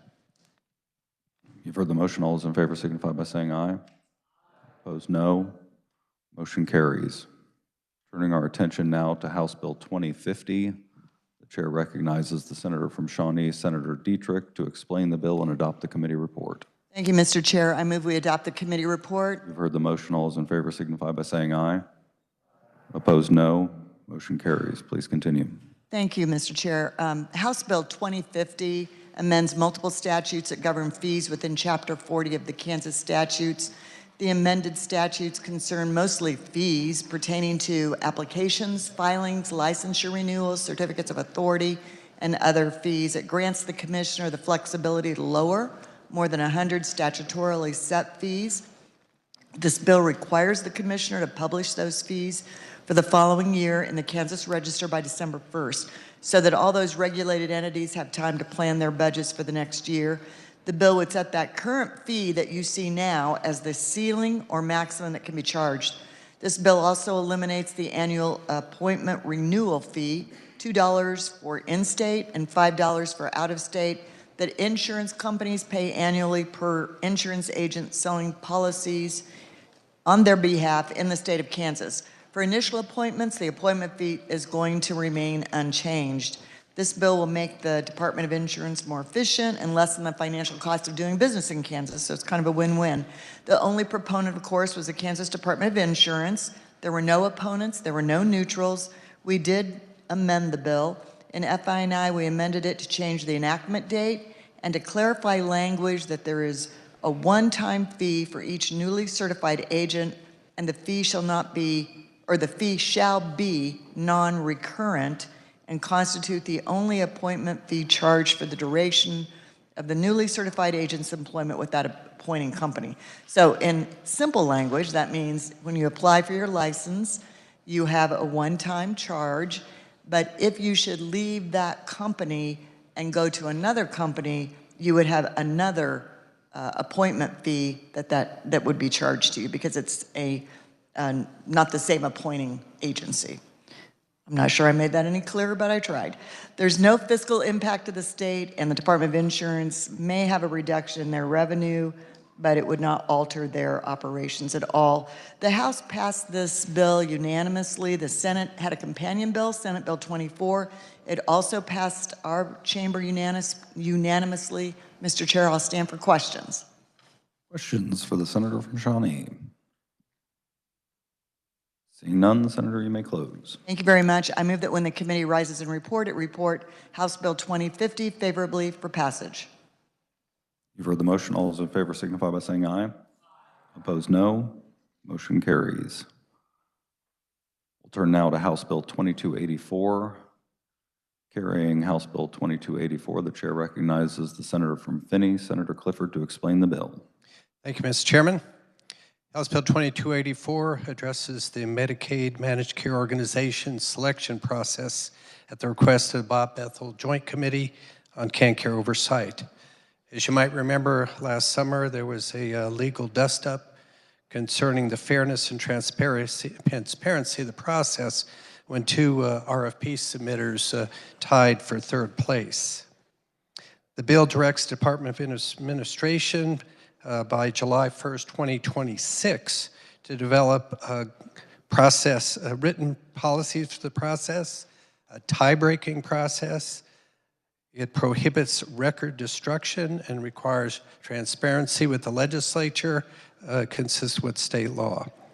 The House added an appeals process and directed the composition and asked the Department of Administration to write the rules. There was one proponent, no opponents, no neutrals. This passed the House 120-3. I stand for questions. Questions for the senator from Finney. Senator from Wyandotte, Senator Petty. Thank you, Mr. Chairman. I do have a question for the senator from Finney. I do sit on the CanCare Oversight Committee and have for a few years. I'm just wondering, as I look at this bill, how does that then, it seems to me that this is unnecessary, that this is then interjecting the legislature into this process of the MCO selections, which in and of itself, so does this only deal with if there is a tie? I appreciate the question, Mr. Chairman. No, this has nothing to do with whether it's a tie or not. The feeling was that the process was somewhat opaque, and this will develop the transparency that we all seek and will avoid legal concerns and dust-ups like we saw in the last procurement process. Senator from Wyandotte. So would this process, would it negate a bidder, an MCO, or a health providing company who's bidding to be an MCO from going to the courts? Senator from Finney. This would not. Senator from Wyandotte. So that I think that's important to know. It would not. So I'm sure everybody here is familiar with the selection process, and that a provider who had been one of our MCOs was not selected through a lengthy process that was put in place to be the next MCO. They appealed. That was and it was determined that the standing would remain in place for the 3 selected MCOs. They did go to the court. So with this in place, would that change anything that happened currently? Senator from Finney. No, it would certainly prevent the confusion that ensued last summer, but that kind of relief would still be available. Senator from Wyandotte. Thank you. So exactly how it would prevent, as you referred to, confusion? Senator from Finney. I would say, for one, it would prevent destruction of records, and that created a lot of confusion as to the transparency of the process and the fairness of the process. Senator from Wyandotte.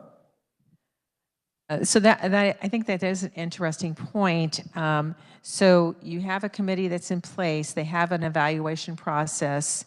They go through it. It's a ranking process. They then rank for several categories. There is overall points. There's a tie between 2 of those overall points. They then go back, look over, discuss the same group that's not related to the legislature or to the MCOs in any way.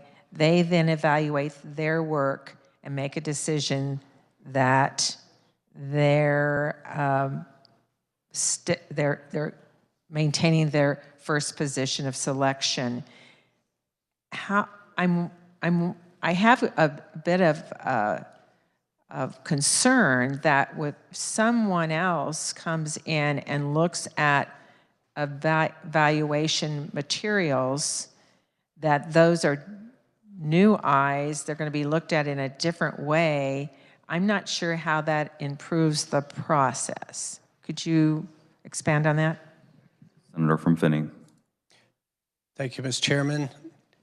I do think this adds predictability to the process. I would say it was somewhat unfortunate there was a tie in the last process. You know, there are low chances of that, but we have to be ready for all contingencies.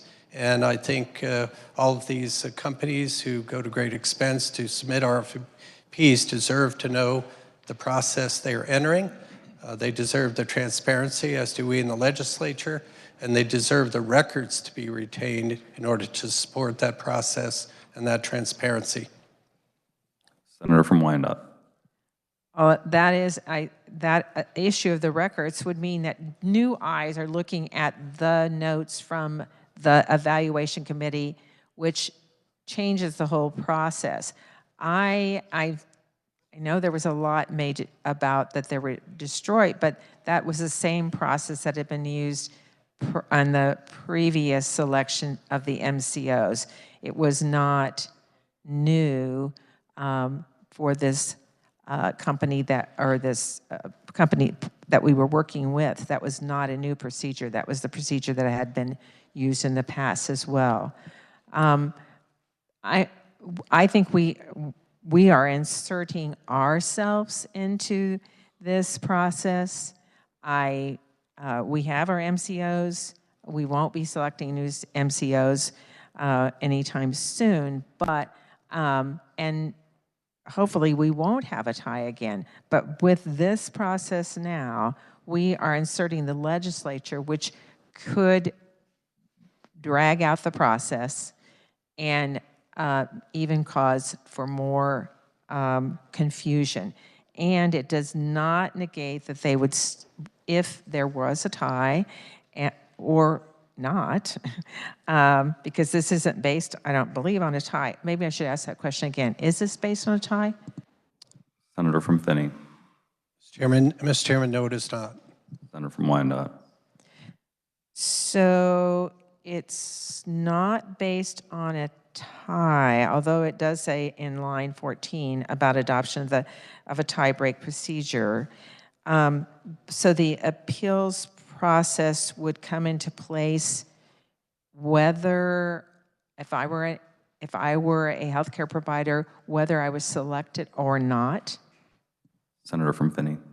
Mr. Chairman, the bill allows Department Administration to write these rules, so I'm not able to answer that question. Senator from Wyandotte. So it's putting in an appeals process that brings the legislature into a process that we actually set up initially in 2013 to go to the MCO model, which has worked well and has been good for Kansans who are Medicaid recipients. I'm concerned that this then could make that process in 4 years to be much more difficult. As for those of us that were here, this is a 2-year process from when to start looking at and those applications to go out.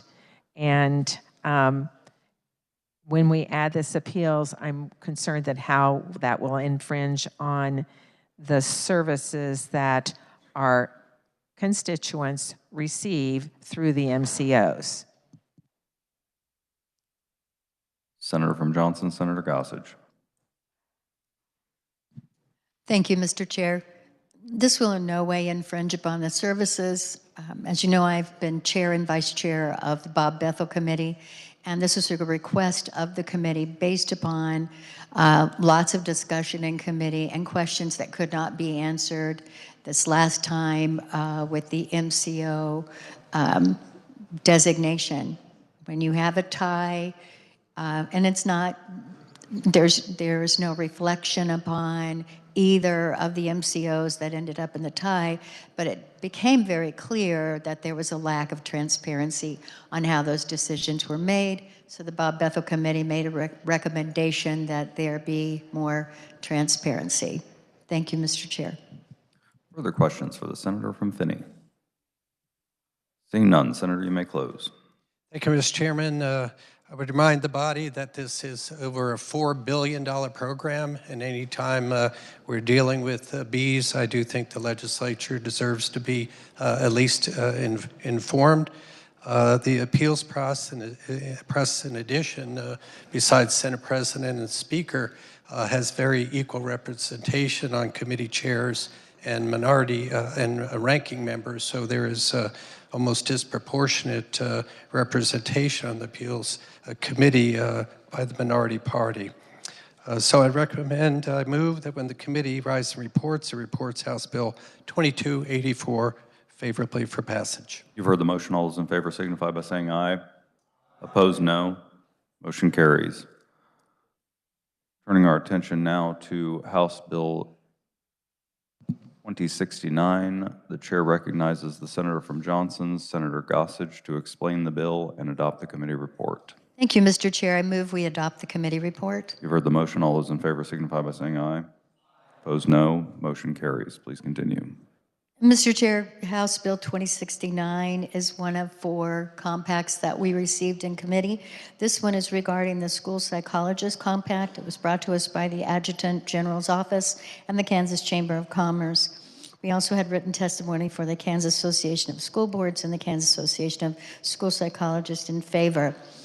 It, like all of the compacts that we have seen, gives an opportunity for those school psychologists to be able to work across state lines through an interstate compact. Because of the expediency, we took the 4th compact, which is 2070, and put the contents into 2069. And that compact is the dietitian compact, also brought to us by the Adjutant General's Office and the Chamber, but we also heard proponent testimony from the Greater Kansas City Chamber of Commerce, Kansas Academy of Nutrition and Diabetics, Kansas Department for Aging and Disability, Kansas Hospital Association, and many others. Both 2070 and 2069 passed the House unanimously, and I'll stand for questions. Questions for the senator from Johnson? Seeing none, Senator, you may close. I move that when the committee rises and report, it reports favorably for passage House Bill 2069. You heard the motion. All those in favor signify by saying aye. Opposed, nay. Motion carries. Moving now to House Bill 2134, the chair recognizes the senator from Potawatomi, Senator Titus, to explain the bill and adopt the committee report. Thank you, Mr. Chair. I move we adopt the committee report. You've heard the motion. All those in favor signify by saying aye. Opposed, no. Motion carries. Please continue.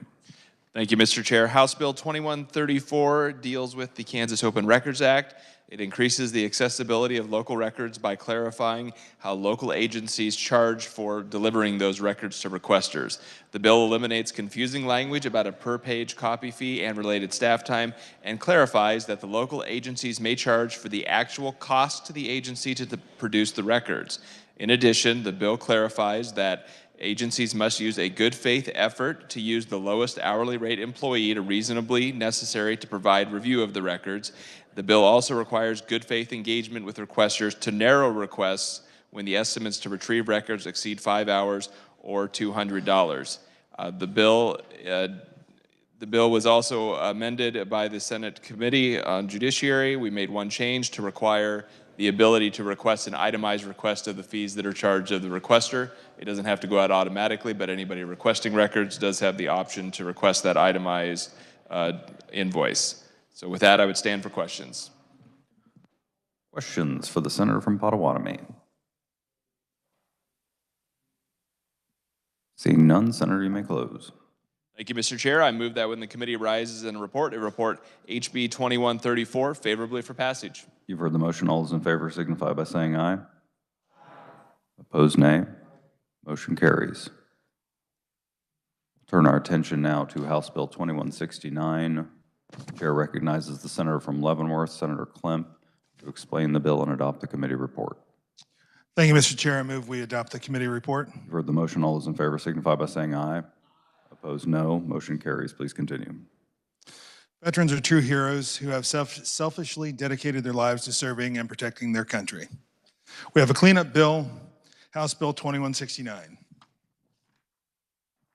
House Bill 2169 was requested by the Division of Vehicles. It would change the definition and documentation requirements for issuing a veteran license plate to match changes in 2024 in House Bill 2760. Additionally, this bill would change the conditions for the release of the military to match documentation requirements from KSA 8-243E.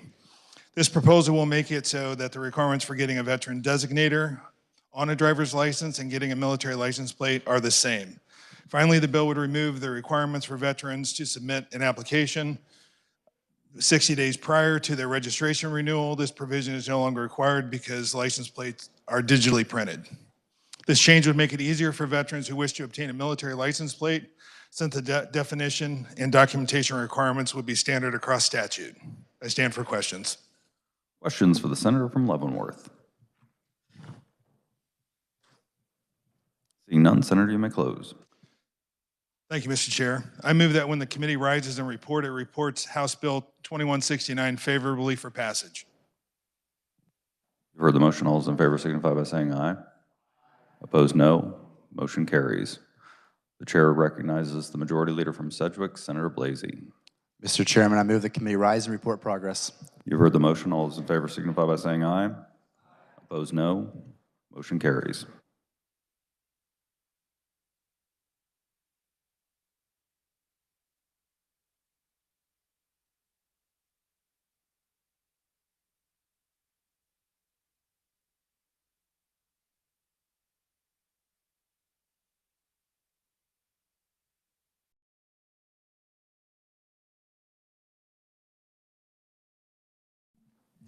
Before recessing, are there any announcements?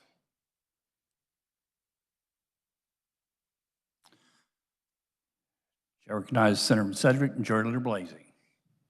Thank you, Mr. Vice President. The Senate will be recessing until 2 p.m., and the Senate Republicans will not be caucusing in the interim, so we'll see everybody back at 2 p.m., and it appears the Democrats are not caucusing either. So with that, Mr. Chairman, I move the Senate recess until 2 p.m. For the motion, all in favor say aye. Opposed, nay. We are at recess.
To the request of the Senate for a conference on Senate Bill 27 and has appointed Representatives Sutton, Bergkamp, and Neighbor as conferees on the part of the House. The House accedes to the request of the Senate for a conference on Senate Bill 28 and has appointed Representatives Sutton, Bergkamp, and Neighbor as conferees on the part of the House. The House accedes to the request of the Senate for a conference on Senate Bill 32 and has appointed Representatives Sutton, Bergkamp, and Neighbor as conferees on the part of the House. The House accedes to the request of the Senate for a conference on Senate Bill 42 and has appointed Representatives Sutton, Bergkamp, and Neighbor as conferees on the part of the House. The House accedes to the request of the Senate for a conference on Senate Bill 50 and has appointed Representatives Estes, McNorton, and Stogsdill as conferees on the part of the House. The House accedes to the request of the Senate for a conference on Senate Bill 84 and has appointed Representatives Humphreys, Williams L., and Osman as conferees on the part of the House. The House accedes to the request of the Senate for a conference on Senate Bill 114 and has appointed Representatives Estes, McNorton, and Stogsdill as conferees on the part of the House. The House accedes to the request of the Senate for a conference on Senate Bill 139 and has appointed Representatives Hoheisel, Steins, and Schuh as conferees on the part of the House. The House accedes to the request of the Senate for a conference on Senate Bill 199 and has appointed Representatives Tarwater, Turk, and Clayton as conferees on the part of the House. Announcing passage of substitute bill for Senate Bill 29 as amended, announcing adoption of SCR 1611, and announcing passage of sub for House Bill 2299, substitute for House Bill number 2299, an act concerning anti-Semitism. We'll now return to the Committee of the Whole with the Senator from Saline, Senator Clays, in the chair.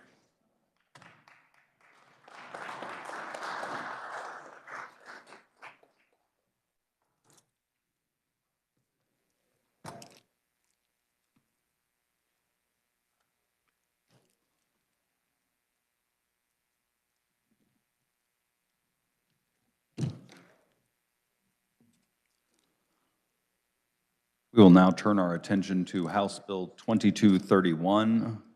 The chair recognizes the senator from Lynn, Senator Tyson, to explain the bill and adopt the committee report. Thank you, Mr. Chairman. I move we adopt the committee report. You've heard the motion. All those in favor signify by saying aye. Opposed, no. Motion carries. Please continue. Thank you, Mr. Chairman.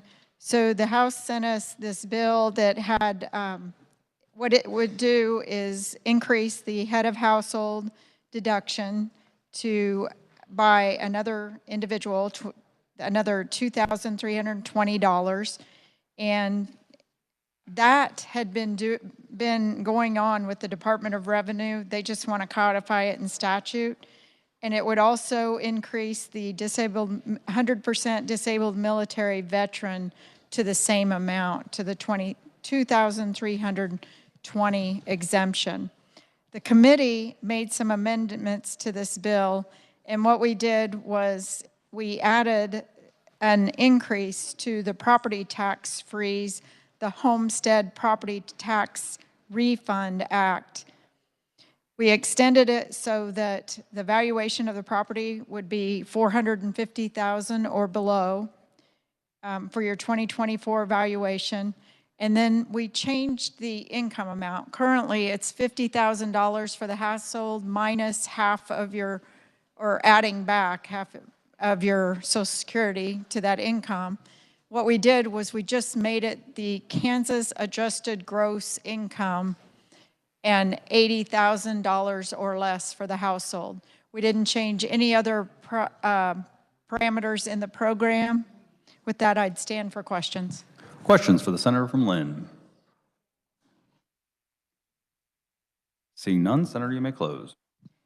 Thank you, Mr. Chairman. I won't belabor. It's going to be a long day. I move my amendment, or I move that when the committee rises in report, it reports House Bill 2231 favorably for passage. You've heard the motion. All those in favor signify by saying aye. Opposed, no. Motion carries. We'll turn our attention now to House Bill 2020. The chair recognizes the senator from Johnson, Senator Thompson, to explain the bill and adopt the committee report. Thank you, Mr. Chair. I move we adopt the committee report. You've heard the motion. All those in favor signify by saying aye. Opposed, no. Motion carries. Please continue. Thank you, Mr. Chair. House Bill 2022 simply codifies something that's already happening. Currently, the Department of Motor Vehicles provides a quarterly report to the Secretary of State's office providing a list of those who are lawfully within the United States but not United States citizens who have temporary driver's licenses, so that the Secretary of State's office can compare that to the voter rolls or anybody who's registered. And if there's anyone who has been registered who has that temporary driver's license, then the Secretary of State's office notifies the local county election official so that within 5 days they can remove that voter from the roll.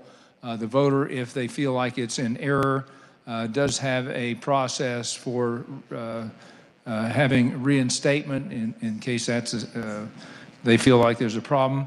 But the bottom line is this is already happening.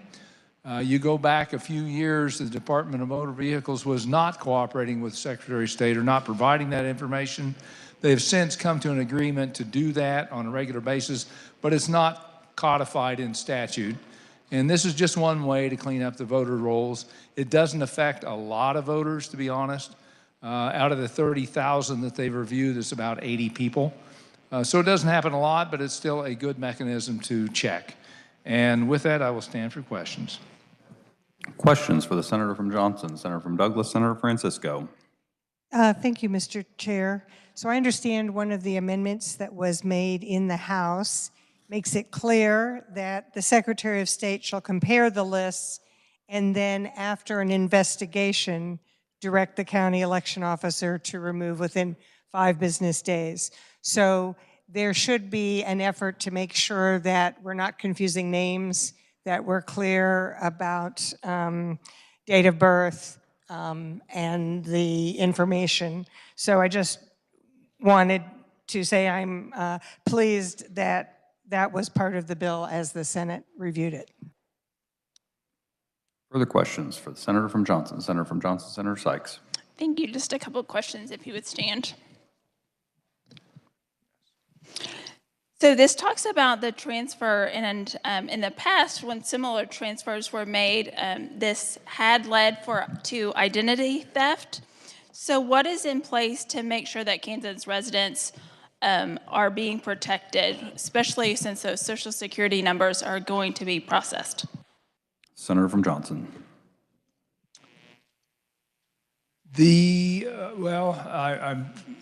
You're transferring data between 2 agencies, so I would have to ask with the Secretary of State's office what security measures they have in place, but I'm assuming they're not sharing it outside of those agencies so as to protect the identities of anyone who may be affected by this. Senator I don't have a specific answer on that one, I'm afraid. So I think that Senator Sykes. I think that lack of a specific answer causes alarm because there is that transfer of identifiable Social Security's numbers, and so this legislation has no assurance that that data privacy and precaution is being taken, especially since we have had incidents with similar things where that information was stolen and there was a legal case and that was a part of that, and the person whose identity had been stolen did not even find out until 4 years later when they got their postcard with information. You did talk about the appeal process. So can you said that there was an appeal process. Can you tell me what that process looks like?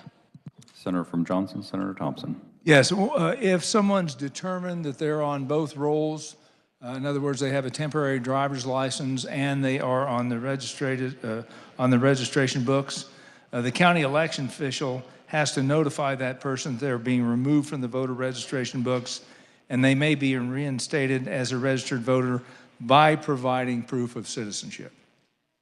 Senator from Johnson, Senator Sykes. Can you tell me exactly where it says that proof of citizenship and what those documents would be? Senator from Johnson, Senator Thompson. I would imagine I would have to look at the bill specifically, but the documentation would be probably whatever you would have to prove citizenship at the DMV with birth certificate, all the other supporting documentation that would indicate that you're a citizen. Senator from Johnson, Senator Sykes. I think this bill ignores the fact that these are infrequent transfers of data, something that the bill requires to happen periodically, but not daily or automatically. So it could mean that an individual citizenship status could have changed in the period from when it was passed. So there's nothing up to date on that. So again, it is a crime for a non-citizen to apply to vote, and we have seen time and time again that this is not happening in Kansas, and this is a false narrative that non-citizens have voted. It's been going around for hundreds of years, but repeated investigations have found zero evidence of this happening. So again, there are a lot of concerns here. We're not protecting Kansans' Social Security numbers. There's nothing in there that talks about how this appeal process is going to work.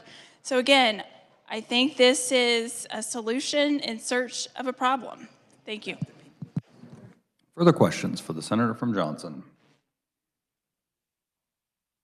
Seeing none, Senator, you may close. Thank you, Mr. Chair. I move when the committee rises and report favorably, or report House Bill 2020 favorably for passage. You've heard the motion. All those in favor signify by saying aye. Opposed, no. Motion carries. We'll now turn to House Bill 2275. The chair will recognize the senator from Lynn, Senator Tyson, to explain the bill and adopt the committee report. Thank you, Mr. Chairman. I move we adopt the committee report. You've heard the motion. All those in favor signify by saying aye. Opposed, no. Motion carries. Please continue. Thank you, Mr. Chairman. So what this bill would do is allow Finney County the option to vote on a sales tax increase of up to 0.5% for their remodeling their courthouse and other law enforcement facilities, their jail and other. And it would also allow Pawnee County an option to vote up to a 1% sales tax for furnishings and equipment for their safety operations. With that, I'd stand for questions. Questions for the senator on House Bill 2275? Seeing none, Senator, you may close. Thank you, Mr. Chairman. I move that when the committee rises and report House Bill 2275 favorably for passage. You've heard the motion. All those in favor signify by saying aye. Opposed, no. Motion carries. We'll now turn our attention to House Bill 2022. The chair recognizes the senator from Johnson, Senator Thompson, to explain the bill and adopt the committee report. Thank you, Mr. Chair. I move we adopt the committee report. You've heard the motion. All those in favor signify by saying aye. Opposed, no. Motion carries. Please continue. Thank you, Mr. Chair. House Bill 2022 simply clarifies one thing in statute, and that is in current law, it says that there can be no special election within 45 days of a primary or general election, but it was never clear in statute that it meant 45 days before and 45 days after, so it clarifies that. The other thing this bill does is defines a special election on a specific date.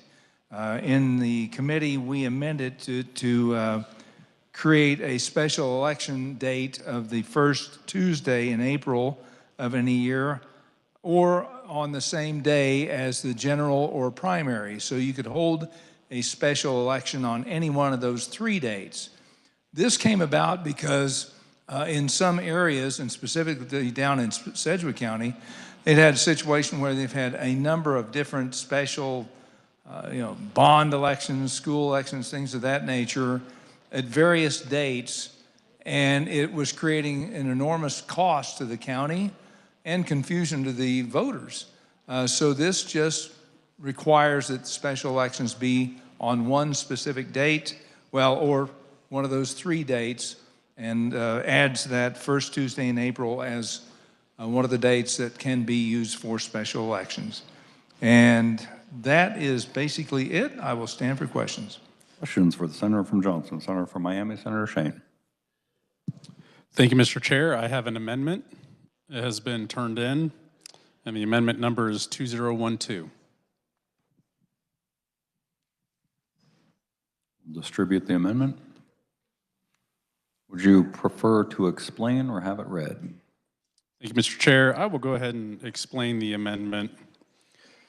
To explain the amendment simply, what this amendment would do would be to make it where a municipality could not hold a bond election on any other election cycle other than on a primary or general election cycle, with exception of bond elections held for the purpose of replacing, repairing, and equipping municipal buildings or facilities that are destroyed or substantially damaged by fire, windstorm, flood, or other causality. So what this would do is, instead of having the ability to run off-cycle and special election bond elections, this would compel that those planned bond initiatives, those planned bond issues would fall on August or November ballots, where we know that voter turnout is much higher and they are not mail-in only balloting. With that, I'll stand for questions.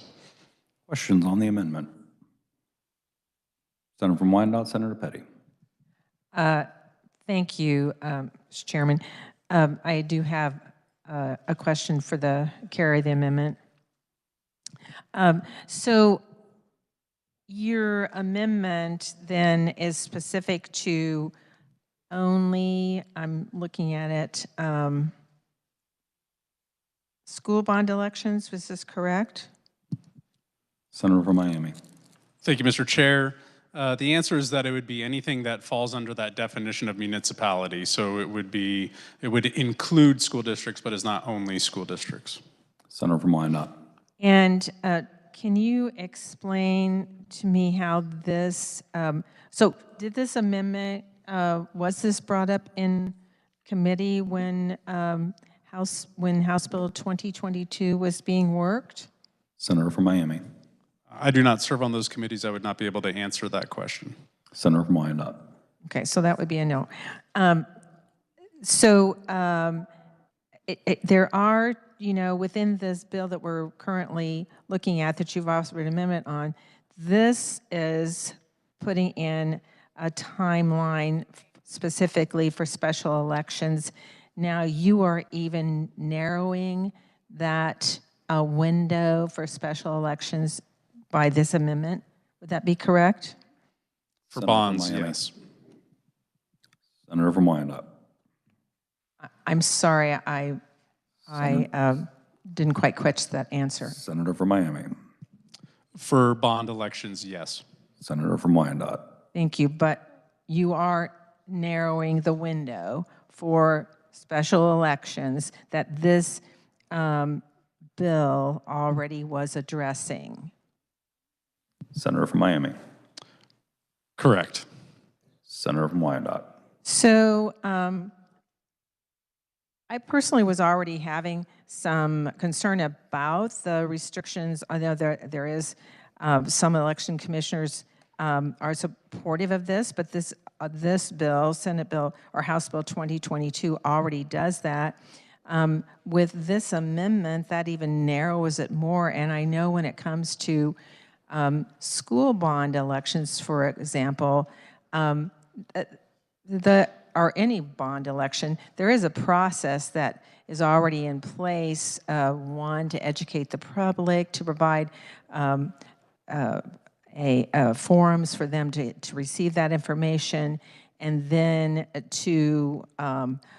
board has to, first of all, make vote on that. And so there's already this process that's in place, and when we make this, narrow this window, it even makes it more difficult to move forward with those elections. I would stand in opposition to this amendment for a bill that already is putting more restrictive parameters on how many elections can be held and when during the year. Further questions for the senator from Miami? Senator from Johnson. I was just going to say that I don't want to comment on one way or the other. I would say I'll leave this to the will of the body. The locals may have some dyspepsia over it, but I think it's not necessarily a bad amendment, and that's all I'll say on that one. Thank you, Mr. Chair. Further questions for the senator from Miami on the amendment? Seeing none, Senator, you may close.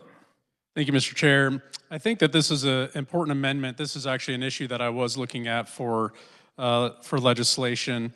We know that the special elections, and in particular the mail-in only elections, have become a mechanism to try to increase the probability of success on these ballot initiatives, and in an effort to manipulate and put the thumb on the scale of the outcome. In Senate District 37 alone, we have just under $200 million worth of bond initiatives that are falling on special election ballots in April, May, and June. Simply limiting the time period and conscribing that to just April doesn't eliminate the fact that putting an April special election, particularly a mail-in election, is intended to try to manipulate and ensure an outcome. And it's wrong and it's unethical. There's nothing emergent about a traditional bond issue. These are well-planned, these are well thought out, and there's no reason why we cannot put them on a ballot where there's higher voter turnout, where people are more engaged with the process, and then the entity can plan accordingly.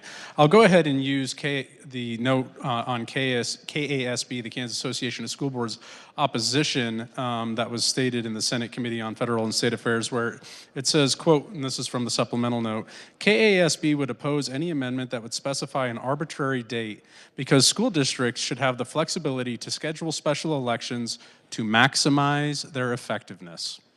I'll leave it at that and move my amendment. You've heard the motion. All those in favor signify by saying aye. Opposed, no. Motion carries. We're back on. Division's been called for. All those in favor, please stand.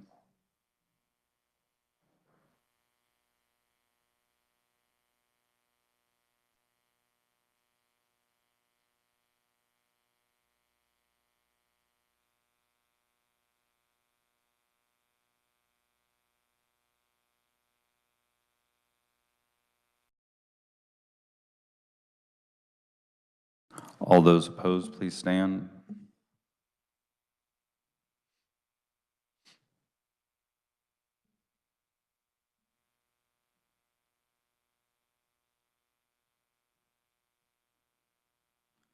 On a vote of 22 in favor, 12 against, the amendment is adopted. We're back on House Bill 2022. Questions for the Senator from Johnson. Senator from Johnson, Senator Sykes. Thank you. Just a few comments. The citizens of Kansas have long determined that local control and home rule are important, and they even codified this in our Constitution. And I had concerns with this bill, honestly, before the amendment got on, and I think this is even going to cause more harm to our local communities, because I think prior to this amendment, it could have removed the taxing entity's ability to hold a mail bond election. Now you're taking away a taxing entity's ability to time those bonds to coincide with lower interest rates.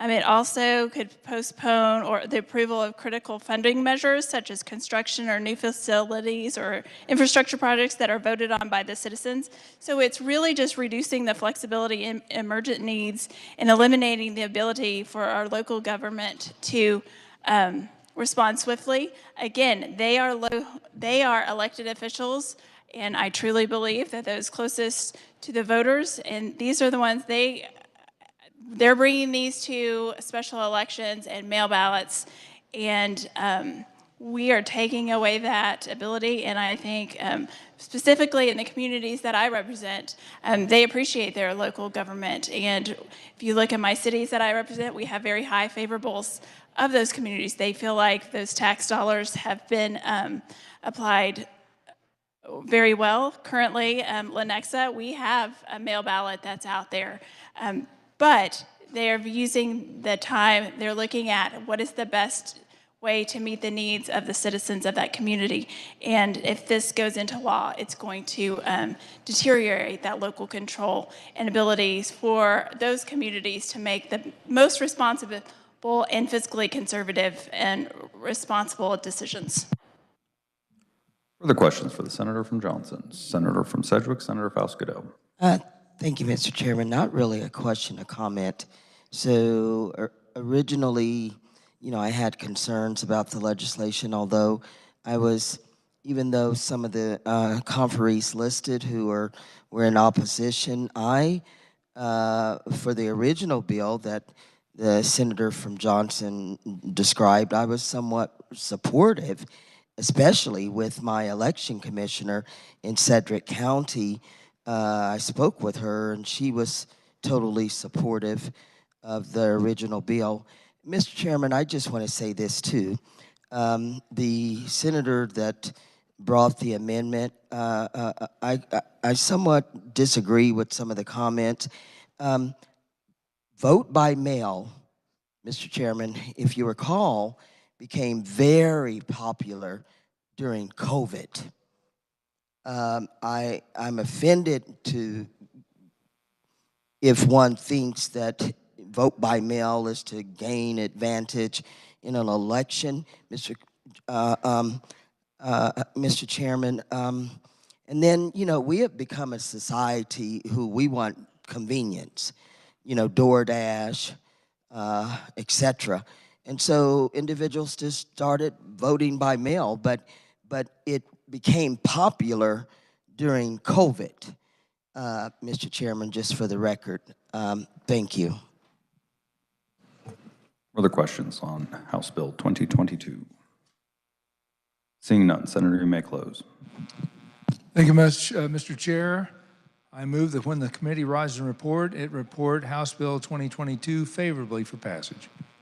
As amended. As amended, yes. Thank you, sir. You've heard the motion to adopt House Bill 2022 as amended. All those in favor signify by saying aye. Opposed, no. Motion carries.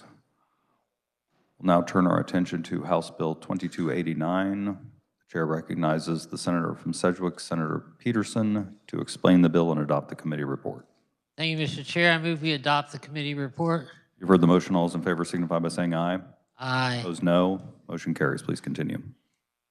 Mr. Chair, 2289 is the cleanup bill for our license plates since we started producing them digitally. It removes the requirement that there be a decal for the county if they can print it on. It removes the requirement that they issue 2 license plates for personalized plates. And it removes the 60-day requirement for putting in your personalized plates before you do it. With that, I'd stand for questions. Questions on House Bill 2289? Seeing none, Senator, you may close. Thank you, Mr. Chair. I move when the committee rises and report House Bill 2289 favorable for passage. You heard the motion. All those in favor signify by saying aye. Aye. Opposed, no. Motion carries. Now turn our attention to House Bill 2338. The chair recognizes the senator from Potawatomi, Senator Titus, to explain the bill. Thank you, Mr. Chairman. House Bill 2338 comes from the Commerce Committee and would update the Board of Cosmetology's existing demonstration permit. It would change that to a temporary location or guest artist permit and add the requirements that a cosmetologist that uses this permit not be licensed in Kansas, but must be licensed in another jurisdiction and also be in good standing in that jurisdiction. The permits would be good for up to 14 days. They would apply to things like tattoo artists, etc. I'd be happy to stand for questions. Questions for the senator from Potawatomi. Senator from Johnson, Senator Holscher. Thank you, Mr. Chair. Okay, I will profess this is not an area I know anything about, so I do have a couple of questions that were brought forward to me. Is there any type of training equivalency or any requirement that persons issued the permit must comply with some standards and qualifications or standards and qualifications that are comparable to what is required here in Kansas? Senator from Potawatomi. The bill only requires they be licensed in another state or jurisdiction. So if there's a requirement in Kansas, presumably they would need to bring a license from somewhere else in order to practice. Senator from Johnson. Thank you. That does clarify. My concern is that some states may not have the same standard of care and requirements in terms of tattoo artist or body artist. You know, we have certain things in place to guarantee or to help protect the health and safety of consumers. So to me, there is a concern in this bill that there is not some minimum level of standard of care or standard of requirements. Thank you. Further questions for the senator from Potawatomi? Seeing none, Senator, you may close.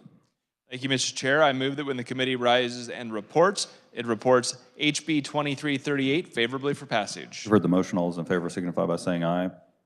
Opposed, no. Motion carries. We're now turning to House Bill 2342. The chair recognizes the senator from Johnson, Senator Warren, to explain the bill and adopt the committee report.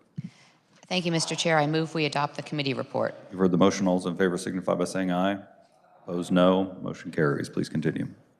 Thank you. The bill would authorize the Secretary of Commerce to request the Kansas Bureau of Investigation to conduct a state and national criminal history record check on any final applicant for a sensitive position or an employee in a sensitive position within the Department of Commerce. So clearly we need to know if a person has access because of their employment due to some sensitive information. We need to make sure that we do our due diligence. So what it provides is that if the criminal background check shows that you either have a misdemeanor conviction involving theft, fraud, forgery, or other financial crime, or any felony conviction, you would not be offered the employment and you would not be able to continue in your employment in a sensitive position in the department. Sensitive position is defined. It means an employee in positions of division director, assistant secretary, deputy secretary, IT manager, chief counsel, grant and loan program manager positions, as well as any position determined by the secretary to involve significant financial management responsibilities. So as a legislature, it's required if a department wants to conduct these criminal background checks, the legislature must approve it, which is why the department is seeking to codify it here in this bill. And with that, Mr. Chair, I'd stand for questions. Questions for the senator from Johnson? Seeing none, Senator, you may close. Thank you, Mr. Chair. I move that when the committee rises and reports, it report House Bill 2342 favorably for passage. You've heard the motion. All those in favor signify by saying aye. Opposed, nay. Motion carries. Turning now to House Bill 2359, continuing with the senator from Johnson, Senator Warren, to explain the bill. Thank you, Mr. Chair. This bill may win the prize this year for being the most lengthy. It's 151 pages, but thankfully it's pretty easy to understand what it does. It also has a long name. It would enact the Uniform Adult Guardianship and Protective Proceedings Jurisdiction Act, and it does just that. It was, one of the proponents was the Assistant Secretary of Defense, the U.S. Assistant Secretary of Defense. And the reason that the bill was being brought was it would bring much needed uniformity to guardianship laws in Kansas. It would directly address the challenges faced by military families relocating to our state due to PCS, permanent change of station, and would streamline our guardianship and our Protective Proceedings Act. There are many provisions that are kind of updated and are best practices. It's a uniform law. And want to specifically address, there were some end-of-life decisions that amendments in the House brought some clarity to, brought some due process to, brought some protections for our community of Kansans with disabilities could rely on to make sure that when end-of-life decisions are involved, due process is involved as well. So with that, Mr. Chair, I would stand for any questions. Questions for the senator from Johnson? Seeing none, Senator, you may close. Thank you. We'll appreciate the short debate on a very long bill. And with that, Mr. Chair, I move that when the committee rises and reports, it reports House Bill 2359 favorably for passage. You heard the motion. All those in favor signify by saying aye. Opposed, no. Motion carries. Turning now to House Bill 2120. The chair recognizes the senator from Riley, Senator Starnes, to explain the bill and adopt the committee report. Thank you, Mr. Chair. I move we adopt the committee report. You've heard the motion. All those in favor signify by saying aye. Opposed, no. Motion carries. Please continue. House Bill 2120, as amended, would authorize the State Board of Regents on behalf of Kansas State University in the Kansas State University Veterinary Medicine Center to sell certain real property parcels. Please take these sidebar conversations outside. Sell certain real property parcels, particularly the Unger Complex in Manhattan, Kansas, and 9706 Mockingbird Drive in Omaha, Nebraska. The legal descriptions for each parcel is provided in the bill. The proceeds from this sale will be deposited into the restricted fees fund of the Kansas State University Veterinary Medicine Center. The Vet Med department estimates a total of $4.6 million for the property sales. Proponents included Kansas State University, Riley County Board of Commissioners, no opponents, no neutral.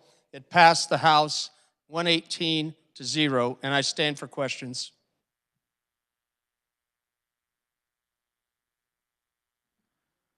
Questions for the senator from Riley. Senator from Montgomery, Senator Peck.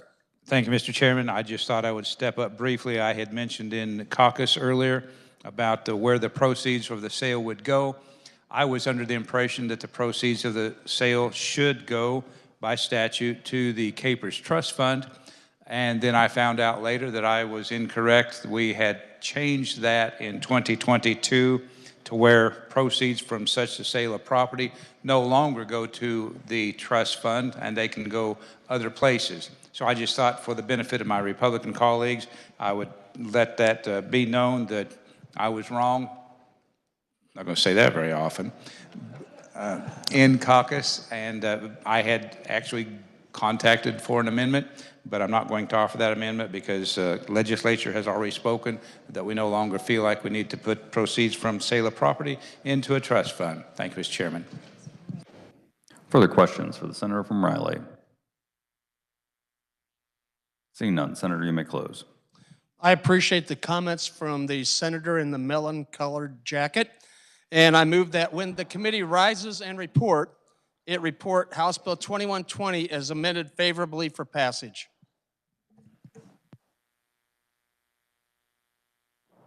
Let's try that again without the amended.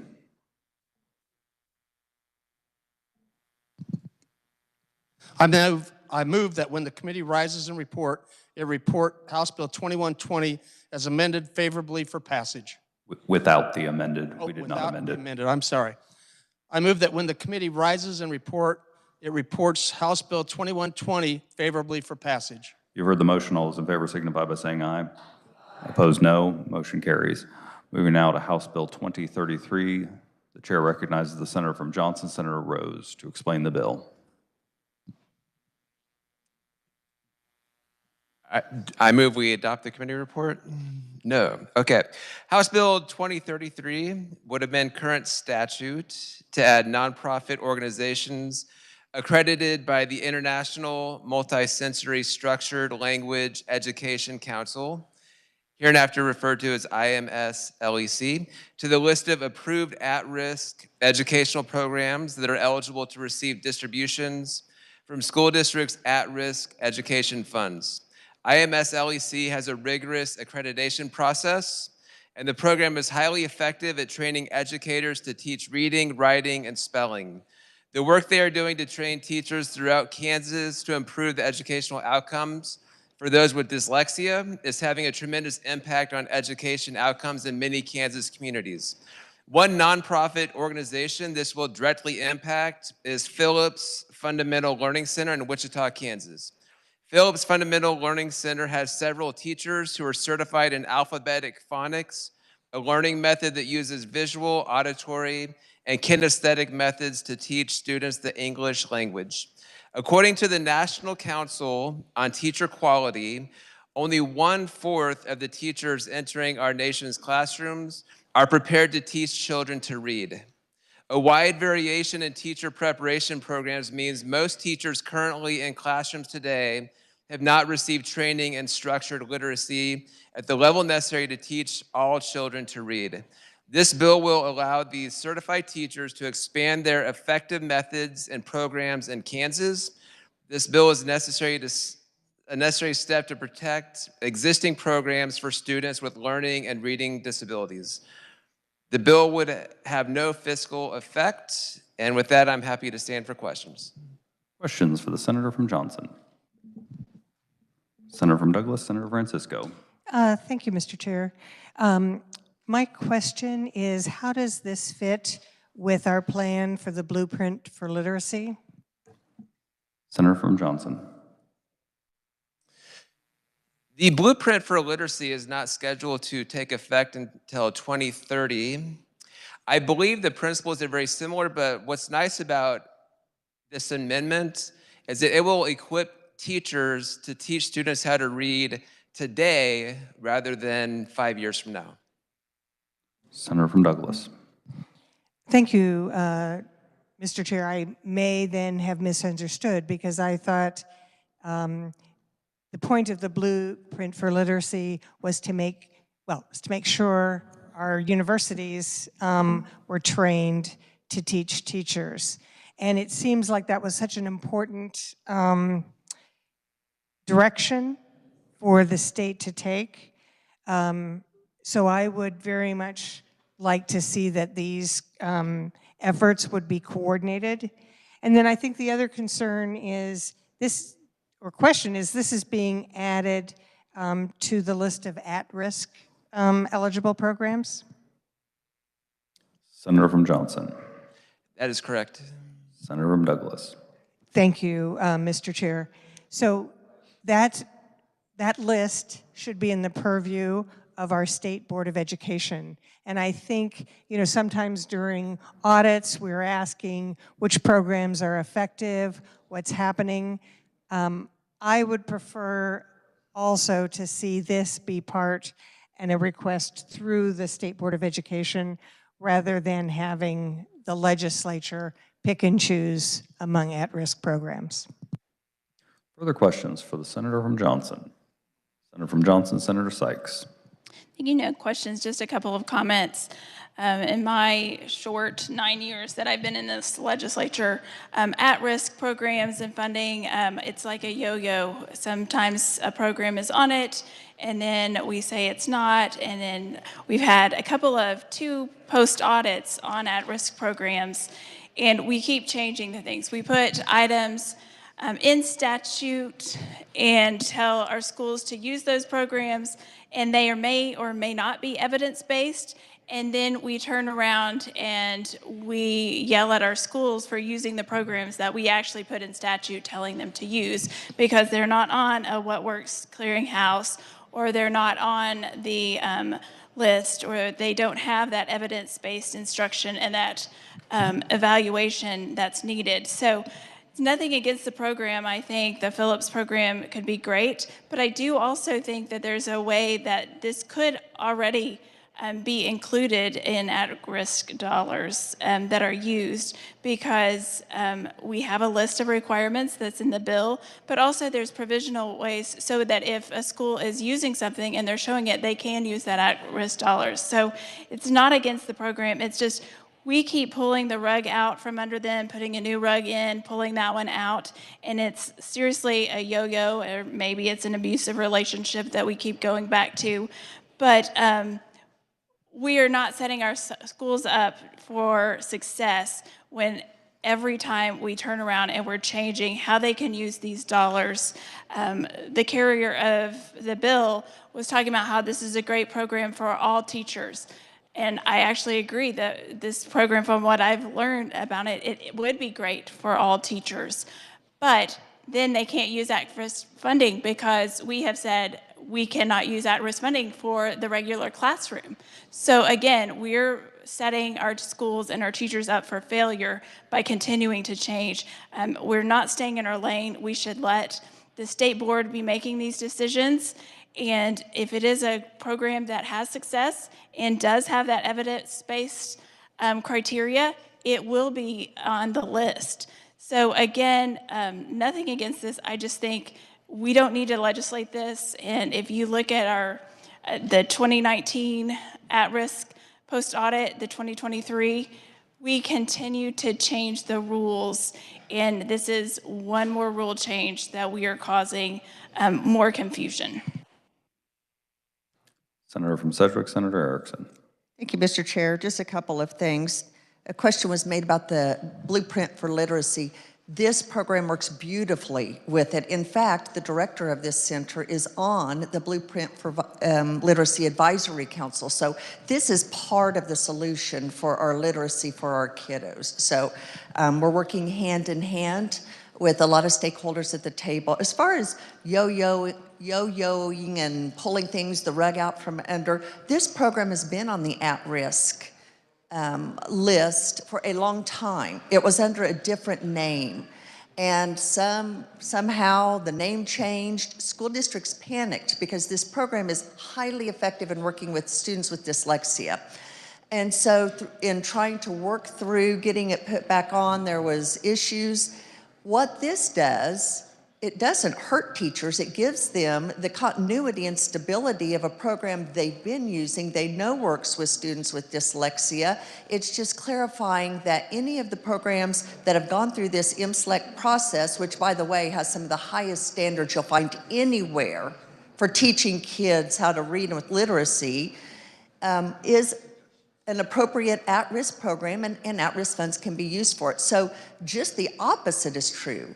It's helping our teachers deal with a population that needs our help tremendously. It provides clarity, it provides stability for those teachers and students who need this service. Thank you, Mr. Chair. Further questions? Senator from Wyandotte, Senator Petty. Thank you. I just have some comments about that, following up on some things that were said about the fact about the Blueprint for Literacy. The letters education is already going on among our educators, and part of the Blueprint for Literacy, which we are now not funding, which we just put into statute, but we aren't funding. So in some ways, as has been said earlier, contradiction in our thoughts about wanting to have a consistent program and opportunities for educators to be using the most current and on-target methods for teaching literacy, and that's the LETTERS program. So we do have kindergarten through third grade teachers that are now going through that training, and also as part of the Blueprint for Literacy, that included having our regents to also align their programs so that those teachers, those new teachers that are coming out of college would also be in line with LETTERS. So to say that it's not going to be in place in till 2030 is incorrect. This particular piece of legislation, and although I appreciate hearing from the Chair of Education from Sedgwick that this program has been used as to provide through at-risk funding in some school districts, but has a different name. However, when this bill was brought to education and had a hearing, there was no testimony. So there was no information that was provided to that very thing. We do want to have the best opportunities for all of our school districts to use the programs that most address students' needs, and for them to have also the ability to choose what best meets the needs of the children in their particular school districts when it comes to at-risk funding. But I would encourage the body to have the right information when we're talking about the LETTERS program and the training that's going on through the Blueprint for Literacy. And also, I would encourage us to, when we put something in statutes, when we move forward, that we should then follow through with that commitment, particularly when it involves funding in out years. Other questions on House Bill 2033? Seeing none, Senator, you may close. 47% of students who receive a free lunch scored level 1 on the state assessment for reading. Level 1 students are described as struggling to read. Only 20% of these students scored level 3 or 4 on the state assessment for reading. Students who don't read become adults who don't read. Our students today in Kansas are the future of Kansas. The Barbara Bush Foundation recently reported on economic facts about literacy that $2.2 trillion is lost to the United States economy due to low adult literacy rates. The impact in Kansas is significant, with an estimated $193 billion lost to our economy due to low adult literacy. In 2024, 130 million US adults are reading below 6th grade. This means roughly half of the adult population ages 16 to 74 have limited reading skills. Personal income is strongly related to literacy. The average annual income of adults who reach the minimum level for proficiency in literacy is nearly $63,000, significantly higher than the average of almost $48,000 earned by adults who scored just below proficiency, and much higher than those at low levels of literacy, who earn just over $34,000 on average. This bill is critical because it supports an effective means of teaching reading, and it provides consistency to get rid of the yo-yo that the good senator from Johnson described.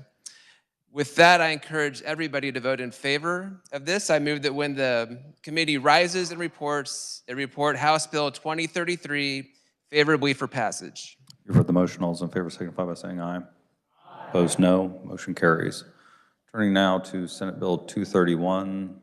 Chair recognizes the senator from Johnson, Senator Thompson, to explain the bill.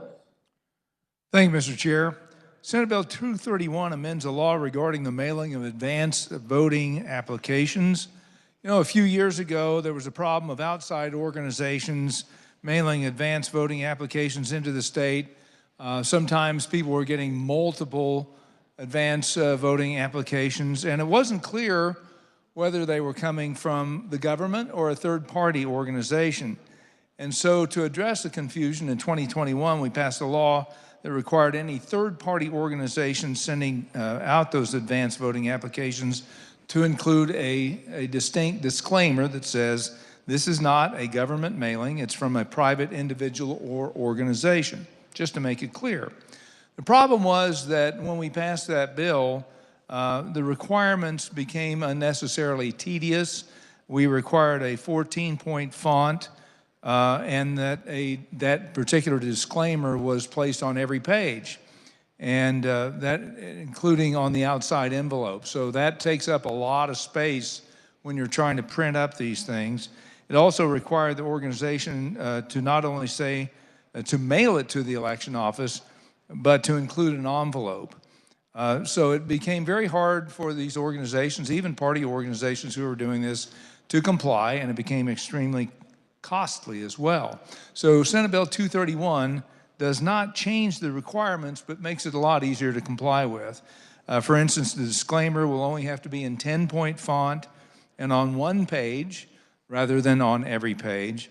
Still requires a mailer to include instructions on how to mail the application to an election office, but removes the requirement for it to include an envelope, and it prevents the applications from being filled out with their name and address, but allows the applications to include the date of the elections. So it just made these simple changes. It makes it a lot easier to comply with, a lot less costly, still conforms to the intent of the law, but it makes it easier. And with that, I will stand for questions. Questions for the senator from Johnson. Senator from Sedgwick, Senator Faust-Godot. Thank you, Mr. Chairman. I just rise in support of this legislation. But I do have one quick question for the gentleman from Johnson, if he'll stand for a question. He is standing, I see. Mr. Chairman, so does this also require or still require that if someone is assisting a person who might be in a nursing home, etc., does it require their signature on that envelope as well? Or Senator from Johnson. I believe that refers to the delivery of the ballot. If this bill refers only to the mailing of the solicitation of that advanced voting ballot, not to the delivery back either to the election office or to the polling place delivered by another person. So it does not affect that law at all. This just provides for the change in the requirements on the advanced voting applications that go out. So it doesn't affect that portion of the process at all. Senator from Sedgwick. Thank you, Mr. Chairman. So again, I rise in support of Senate Bill 231, clarifying that those letters are actually coming from our official Secretary of State's office. So thank you, Mr. Chairman. Further questions for the Senator from Johnson? Seeing none, Senator, you may close. Thank you, Mr. Chair. I move that when the committee rises and reports, it report Senate Bill 231 favorably for passage. You've heard the motion. All those in favor signify by saying aye. Opposed, no. Motion carries. Moving now to House Bill 2087. The chair recognizes the Senator from Shawnee, Senator Dietrich, to explain the bill and adopt the committee report.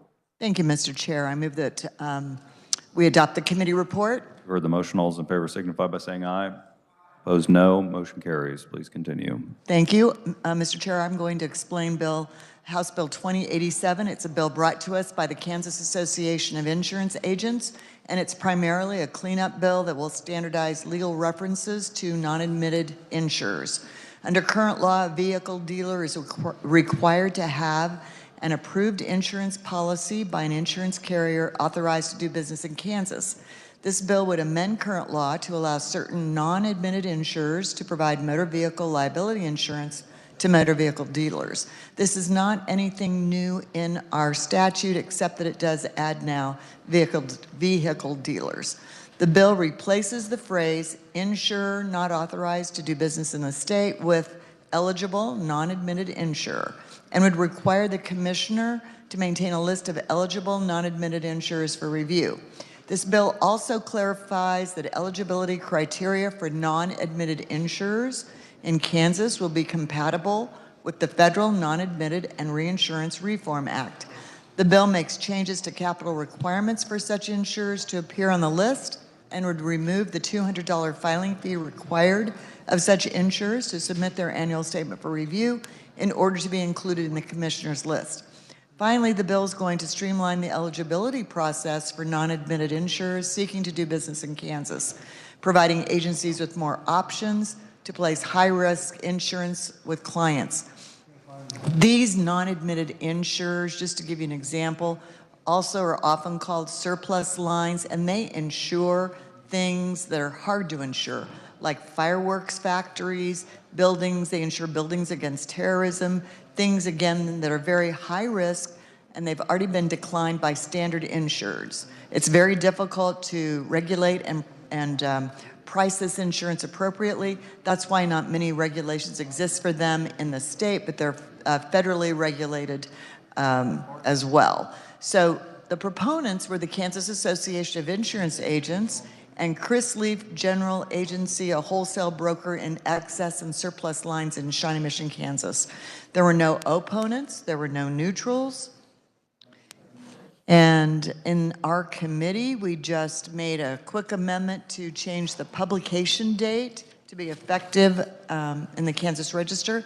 The Kansas Department of Insurance states that because the bill would eliminate that $200 filing fee, its revenue into the Insurance Department Service Regulation Fund would decrease annually by $45,000, but they were more than willing to absorb that.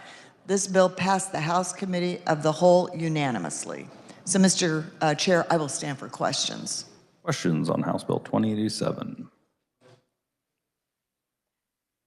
Seeing none, Senator, you may close. Thank you, Mr. Chair. I move that when the committee rises and report House Bill 2087 favorably for passage. You've heard the motion. All those in favor signify by saying aye. Opposed, no.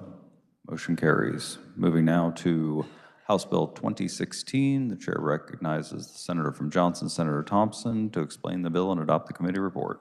Thank you, Mr. Chair. I move we adopt the committee report. You've heard the motion. All those in favor signify by saying aye.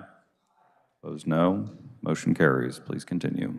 Thank you, Mr. Chair. This is a fairly simple bill. Basically, when we clean up voter rolls, the county election officials have several sources that they utilize to remove voters. For example, someone passes away, death certificate, they get obituary notices in newspapers, court orders for removal of a voter because of disqualification as a voter, things of that nature. All this bill does is add another official source of information available to those county election officials to remove a voter from the voter roll, and that is the use of obituary notices published online by a funeral home located in the county. We're seeing more and more of this on online obituary notices, not as many newspapers in small towns, and so this just becomes an easier process for the county election official to be notified, and that is as simple as it gets. With that, I will stand for questions. Questions for the senator from Johnson? Seeing none, Senator, you may close. Thank you, Mr. Chair. I move that when the committee rises and report House Bill 2016 favorably for passage. You've heard the motion. All those in favor signify by saying aye. Opposed, no. Motion carries. Turning now to House Bill 2263, the chair recognizes the senator from Shawnee, Senator Cluse, to explain the bill and adopt the committee report. Thank you, Mr. Chairman. I move we adopt the committee report. You've heard the motion. All those in favor signify by saying aye. Opposed, no. Motion carries. Please continue. Thank you, Mr. Chairman. I know it's been a busy day, but this is a very important bill because it is a memorial. Originally, this bill came to us by the House Committee on Transportation at a request of representatives from the Kansas Department of Transportation. And House Bill 2263 essentially would designate an interchange that is already currently being constructed, K10 Wakarusa Drive in Douglas County, and it will name it as the Chris Norton Memorial Interchange. And once again, this memorial is about giving honor to whom honor is due. And as I was visiting with the family on a couple of different occasions, seeing the support for Chris and the impact that he made, not only in KDOT and this Wakarusa Interchange project, but just in the entire area. I mean, his kids and his family grew up about 3/4 a mile away where this interchange is being built. I'm sure they played in the sports complex over there. It was mentioned that they even went to the schools right in the area. So for 33 years, he had been employed with KDOT and passed from an illness. But in that time, he participated in over 270 projects across the state, reaching out to literally 86 of the 105 counties. And so what a milestone. And basically, this interchange, the whole corridor is about 8 miles, but in particular, the interchange where these memorial signs will be set will be a reminder to the family and the friends and all those that pass through there when this project is completed. And so with that, I will stand for any questions. Questions for the senator from Shawnee? Seeing none, Senator, you may close. Thank you, Mr. Chairman. In closing, I would just add that I can't think of a more deserving and memorial naming project than this for Chris Norton on behalf of his family. And one thing I did want to mention that I left out is the amount of people that stood in testimony for this and the different letters that were written, over 25 private citizens, 16 though, who identified themselves as professional engineers. So thank you, Mr. Chairman, and I move that when the committee rises and report, it report favorably House Bill 2263 favorably for passage. You heard the motion. All those in favor signify by saying aye. Opposed, no. Motion carries. Turning now to House Bill 2122, the chair again recognizes the senator from Shawnee, Senator Cluse, to explain the bill.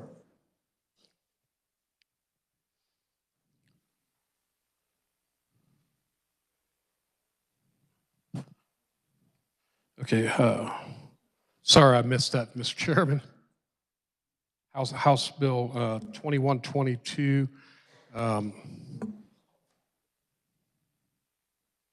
Okay. I'll go ahead and explain the bill. Sorry, I was looking for more to read there. It wasn't anymore. House Bill 2122 modifies the regulations regarding vehicle registration payments for trucks and truck tractors. The key change is the increase in the threshold for allowing quarterly payment installations. Currently been 100, now it will be 300. And this means truck owners can only pay their registration fees quarterly if the total annual fee exceeds 300. The bill eliminates the previous grace period that allowed the truck owners to miss up to 2 quarterly payments before the penalties would apply. But under the new rules, if an owner is more than 10 days late on a quarterly payment, they must pay the entire remaining balance of the annual registration fee plus a 10% penalty. Additionally, they may lose the privilege of making quarterly payments on any vehicle registration in the future. So once again, it's dealing with the threshold from 100 to 300 when it comes to the annual registration fees and whether or not you can continue to pay that quarterly based on it. So with that, Mr. Chairman, I'll stand for questions. Questions for the senator from Shawnee, Senator from Montgomery, Senator Peck. Thank you, Mr. Chairman. We just heard that there was a change from, if a payment is late, it was changed from 2 quarterly, which is 6 months, down to 10 days, as I would understand it, and there's a 10% penalty. We all know that the United States Postal Service is extremely reliable and 10 days will be no problem. However, just on the outside chance that they may not get mail delivered, I thought a little grace would be good, so I have an amendment, Mr. Chairman. It's been turned in. The amendment number is 2099. We'll distribute that. Amendment appears short. Do you wish to have it read or explain? I'm happy to explain it, Mr. Chairman. Please proceed. Thank you, Mr. Chairman. Simply stated, the 10 days would be amended to 30 days. Still really shortens the time down, but I believe that if something's mailed, it should arrive certainly within 30 days. So that's all the amendment does. It just gives a little more grace to the those who pay the fees to get the fees into the department because they can't control once they mail it if it's delayed. Not a big thing, but when I heard about that, I thought, well, 10 days is really short. So I have an amendment to change it to 30 days. I'll be happy to stand for questions. Questions on the amendment?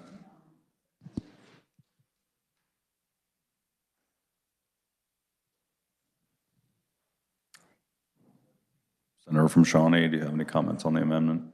Thank you, Mr. Chairman. A couple of comments would just be that they are already being paid quarterly. And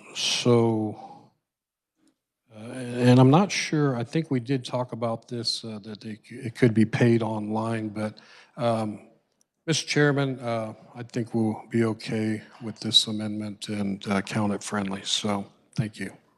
Further questions? Senator from Johnson, Senator Holscher.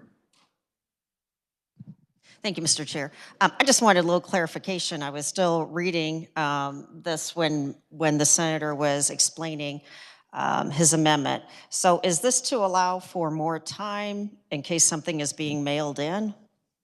Senator from Montgomery.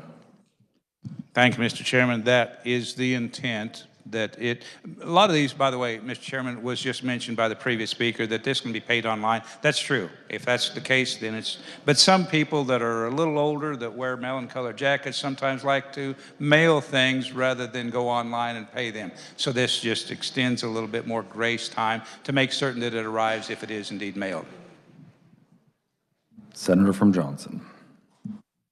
I totally agree with the gentleman in the melon. Is that what we've gone with? The melon colored jacket, and acknowledge that lots of people like to mail things in. What struck me is that this is allowing a longer time frame for the mailing in of these documents, while at the same time, we are working to narrow the time frame for mail ballots that are that obviously are mailed in. So it just kind of strikes me that we would allow leniency or a grace period in one area, but not others. So I thank you. Further questions? Senator from Sedgwick, Senator Ware. Thank you so much, Mr. Chair. You know, this is a really important issue, so I'm really glad that we're willing to give more days to get this process accomplished, especially given that our post office sometimes has hiccups. But I have to repeat what the senator just ahead of me said. My goodness gracious. This sounds, boy, I hate to say the word hypocritical, but gosh, I think it borders on it. Thank you very much. Further questions for the Senator from Montgomery on the amendment? Seeing none, Senator, you may close. Thank you, Mr. Chairman. I would move my amendment. You heard the motion. All those in favor signify by saying aye. Opposed, no. Motion carries. Back on the bill as amended. Further questions for the Senator from Shawnee? Seeing none, Senator, you may close on the bill as amended. Thank you, Mr. Chairman. I move that when the committee rises and reports, that it reports HB 2122 as amended favorably for passage. You've heard the motion. All those in favor signify by saying aye. Opposed, no. Motion carries. Turning our attention now to House Bill 2031, the chair recognizes the Senator from Lyons, Senator Argabright, to explain the bill and to adopt the committee report. Thank you, Mr. Chair. I move we adopt the committee report. You've heard the motion. All those in favor signify by saying aye. Opposed, no. Motion carries. Please, Mr. Chair. First of all, why this bill is being brought forward is there's a shortage of motorcycle driving instructors. HB 2031 as amended would allow a driving school or motorcycle instructor who meets other requirements in continuing law to hold a valid driver's license from any state, not solely a Kansas license as in current law. The bill would require a motorcycle instructor to hold a Class M driver's license or motorcycle license equivalent from another state to instruct in Kansas and provide evidence of these requirements as listed in the bill on page 1 and 2, and it's a very short bill. There was written testimony provided, no opponents in the Kansas Senate Transportation Committee hearing, representatives of Kansas Department of Revenue. Johnson County Community College provided proponent testimony stating that this bill as amended would address the driving instructor shortage in Kansas. No other testimony was provided. It was amended in the Senate Transportation meeting to change the effective date. Although this was brought to our attention from our friends in Johnson County and the greater area, I believe we have 40 counties that border our state, and it's our hope that this will assist in finding qualified instructors from all four corners of the state of Kansas. There is no fiscal impact to anyone. The House Bill 2031 passed 121 to 1. Mr. Chair, I stand for questions. Questions for the Senator from Lyon? Seeing none, Senator, you may close. Thank you, Mr. Chair. I move that when the committee rises and it report favorably for passage House Bill 2031. You've heard the motion. All those in favor signify by saying aye. Opposed, no. Motion carries. Moving now to House Bill 2118. The chair recognizes the Senator from Cloud, Senator Bowers, to explain the bill and to adopt the committee report. Thank you, Mr. Chairman. I move we adopt the committee report. You heard the motion. All those in favor signify by saying aye. Aye. Opposed, no. Motion carries. Please continue. House Bill 2118 comes to you from the Senate Judiciary Committee. It would amend the Consumer Protection Act by requiring any person who solicits a fee for filing or retrieving copies of certain documents from the federal government, state, or local government to give certain notices to consumers. The bill also lists information that would be required in the solicitation. The bill would define terms of solicit and solicitations as directly advertising to a person. The bill would apply to any person who directly advertises to a person, or solicits, a fee for filing a document with or retrieving a copy or certified copy of a certificate or public form from the federal government, state agency, or local government. The bill would not apply to the federal government, a state agency, or local government. The bill would require a statement in the solicitation saying, this is an advertisement. This offer is not being made by or on behalf of any government agency. You are not required to make any payment or take any other action in response to this offer. And other substantially similar statements. For solicitation in writing, the statement would be required to be at least 24-point type and located at the top of the physical document or at the beginning of the electronic communication. If the solicitation is mailed, the bill would require these words: this is not a government document, in 24-point type in all capital letters on the envelope, outside cover, or the wrapper. The solicitation would be required to include the name of the person making the solicitation, the person's physical address, which cannot be a post office box, and information on where the consumer can file a document directly with Secretary of State or retrieve a copy or certified copy of a certificate, public record. The solicitation would not be allowed to be in a form or use deadline dates or other language that makes the document appear to be issued by a government entity or appears to impose a legal duty on a person being solicited. The bill would make a violation of the notice requirement listed as a deceptive act or practice under the Kansas Consumer Protection Act. The bill would not consider the following a solicitation: customer-initiated communications or advertising or marketing to a customer with whom the solicitor had a current or former commercial relationship with. There was one proponent conferee that was represented from the Secretary of State's office. There were no neutrals and no opponents. We did amend the bill by adding a piece to specify who would be deemed a supplier and consumer under the Kansas Protection Act. There is a fiscal note, $78,000 from the State General Fund for salary and wages for one investigator beginning in 2026 to the Attorney General's office who would perform investigation work for the new consumer complaints. If a penalty is assessed, any revenue would be deposited in the State General Fund, but the office was unable to give us an estimate.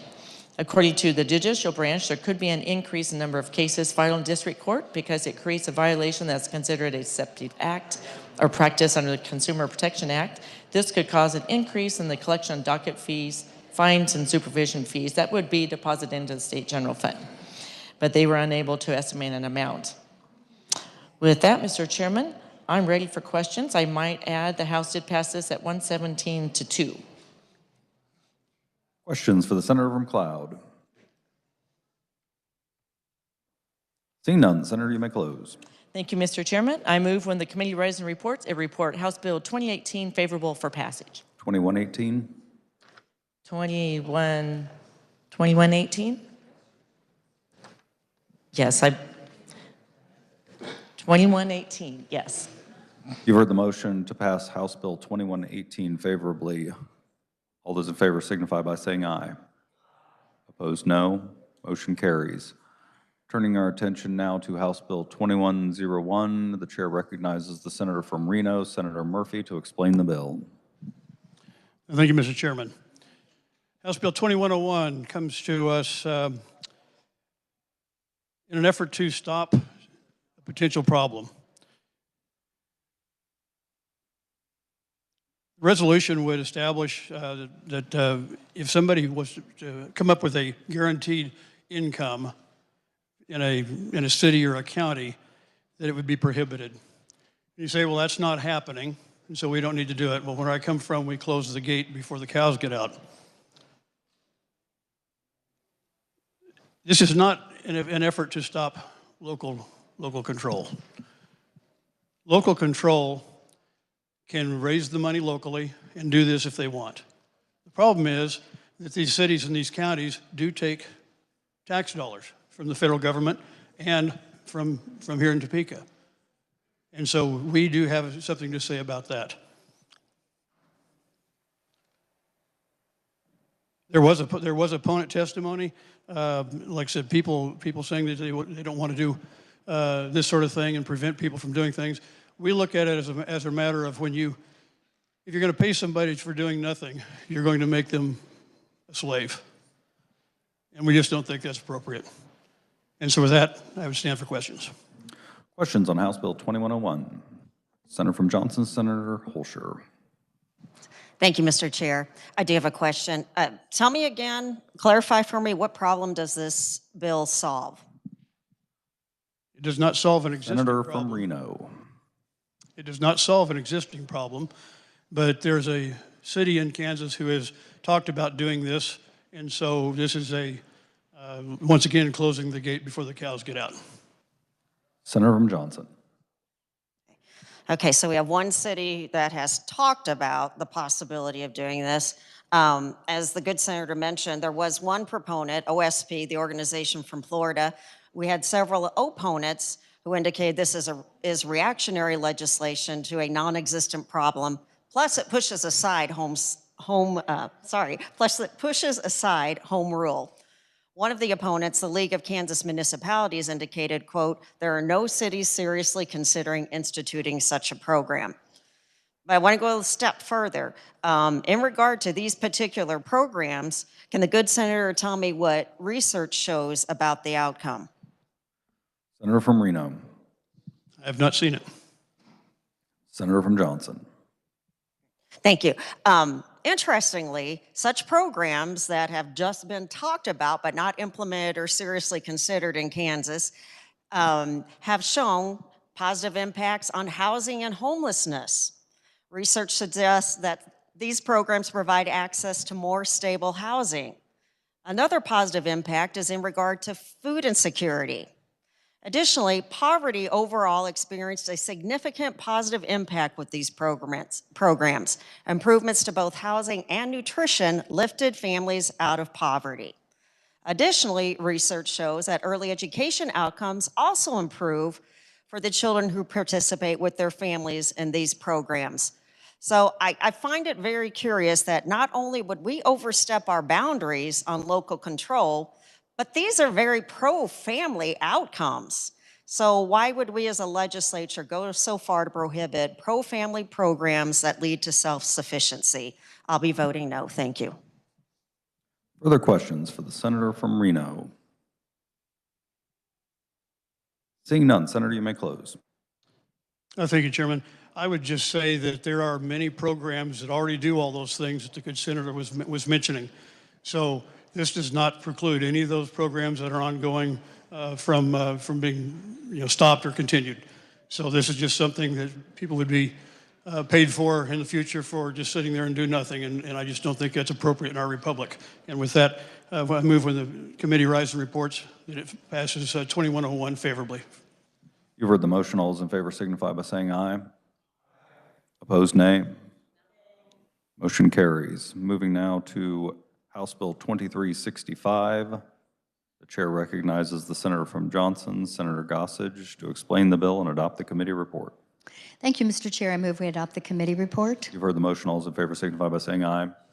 Opposed, no. Motion carries. Please continue. House Bill 2365 comes to us from KDADS, the Kansas Department of Aging and Disability Services, regarding the South Central Regional Mental Health Hospital. They were giving their report on giving us an update. So what this bill does is it just outlines that that the Secretary of Aging and Development Services would be authorized and directed to establish, equip, and maintain in connection with the part of the South Central facility. It also updates the transfer process, for example, of certain patient populations over to the hospital. It also restates Parsons State Hospital training to become Parsons State Hospitals. It outlines the catchment area for the South Central. It also states updated catchment areas for like Osawatomie State Hospital. The bill would also clarify the designation of a county to a particular catchment area. The proponent in testimony, of course, was not only KDADS, but we also heard from the Kansas Association of Chiefs of Police, Peace Officers Association, and Kansas Sheriff's Association. And with that, I'll stand for questions. By the way, it passed out of the House at 121 to 2. Questions on House Bill 2365? Senator from Lynn, Senator Tyson. Thank you, Mr. Chairman. I appreciate this bill. We need more mental health facilities. I'm so glad that Wichita has a facility in their area. It never made sense to have Osawatomie with over 60 county for a catchment area. But I would ask, when the good senator goes to conference committee, I see a couple of issues, and there's not time for an amendment today. And one of the issues, I hope the good senator from Cloud doesn't mind, but Cloud County would make much more sense going to the Sedgwick facility than the Osawatomie facility.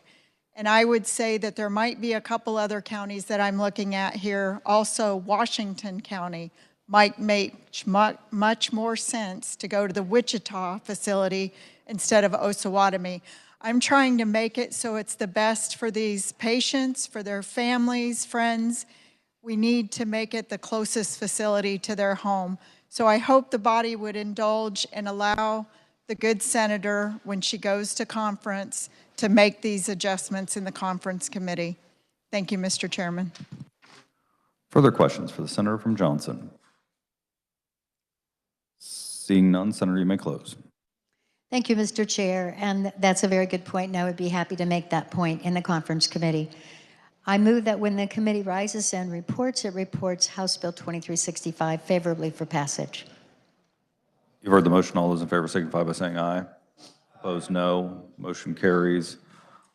We will continue with the senator from Johnson, Senator Gossage, on House Bill 2249, adopting the committee report and explaining the bill. I move we adopt the committee report. You've heard the motion. All those in favor signify by saying aye. Opposed, no. Motion carries. Please continue.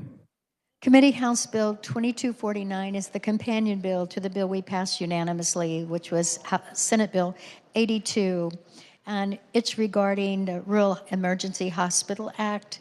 And this act would authorize the secretary, after an application, to look at a particular hospital regarding swing beds. For a skilled nursing facility, they have to meet certain criteria. The KDHE outlined that there would be one particular hospital that this would definitely benefit, and that would be Mercy Hospital in Moundridge. It passed unanimously out of that body and our body. I'll stand for questions. Questions for the senator from Johnson?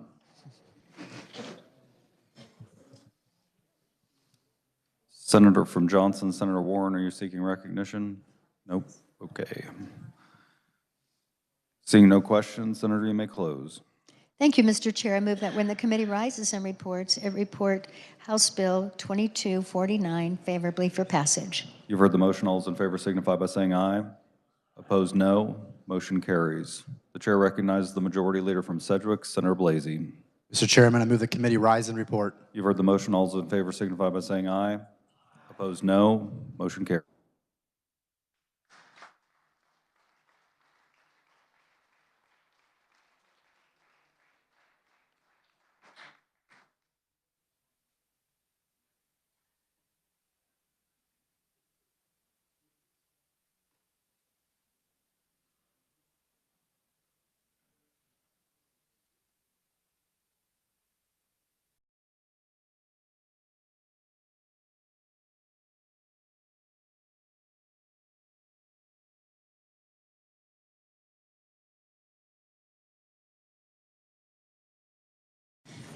Clerk will read the committee report. On motion of Senator Blasey, the Senate resolved itself into the Committee of the Whole for consideration of bills on the calendar under the heading of General Orders, with Senator J.R. Clays in the chair. Recommended House Bills 2183, 2242, 2110, 2280, 2088, 2040, 2050, 2069, 2134, 2169, 2231, 2020, 2275, 2289, 2342, 2120, 2087, 2016, 2263, 2031, 2118, 2365, and 2249 be amended by the adoption of the committee reports and the bills be passed as amended. House Bills 2215, 2307, 2291, 2284, 2338, 2359, 2033, Senate Bill 231, and House Bill 2101 be passed. House Bill 2116 be amended on motion of Senator Bowers, and the bill be passed as amended. House Bill 2240 be amended by the adoption of the committee report recommending a substitute bill, and the substitute bill be passed. House Bill 2037 be amended on motion of Senator Blasey, and the bill be passed as amended. House Bill 2022 be amended by the adoption of the committee report, but be further amended on motion of Senator Shane, and the bill be passed as further amended. And House Bill 2122 be amended on motion of Senator Peck, and the bill be passed as amended. Chair recognizes Senator from Saline, Senator Clays.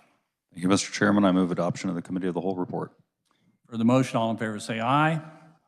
Opposed, nay. The ayes have it. Motion carries.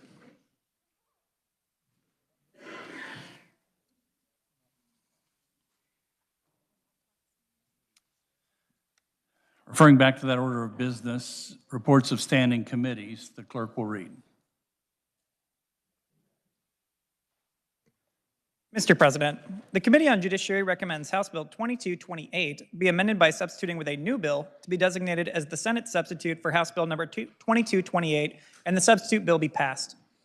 Mr. President, the Committee on Assessment and Taxation recommends House Bill 2396 be amended by substituting with a new bill to be designated as the Senate substitute for House Bill number 2396, and the substitute bill be passed.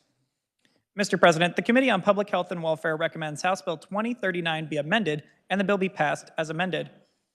Mr. President, the Committee on Public Health and Welfare recommends House Bill 2335 be amended and the bill be passed as amended. Mr. President, the Committee on Local Government, Transparency, and Ethics recommends House Bill 2060 be amended by substituting with a new bill to be designated as the Senate substitute for House Bill number 2060, and the substitute bill be passed.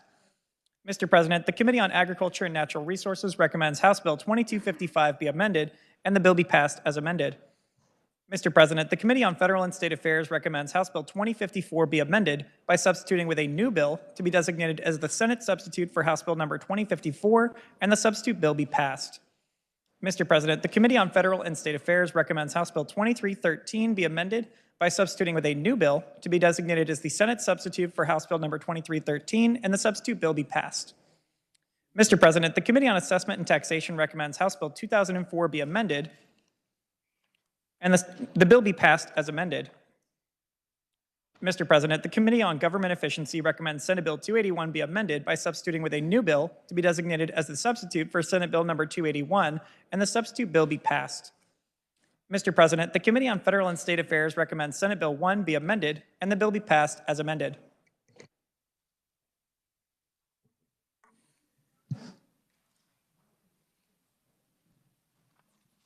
Are there announcements?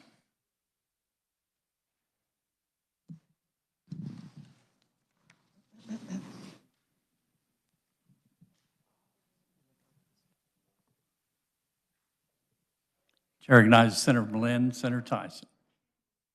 President, thank you, Mr. Vice President. The Senate freshmen will meet tomorrow.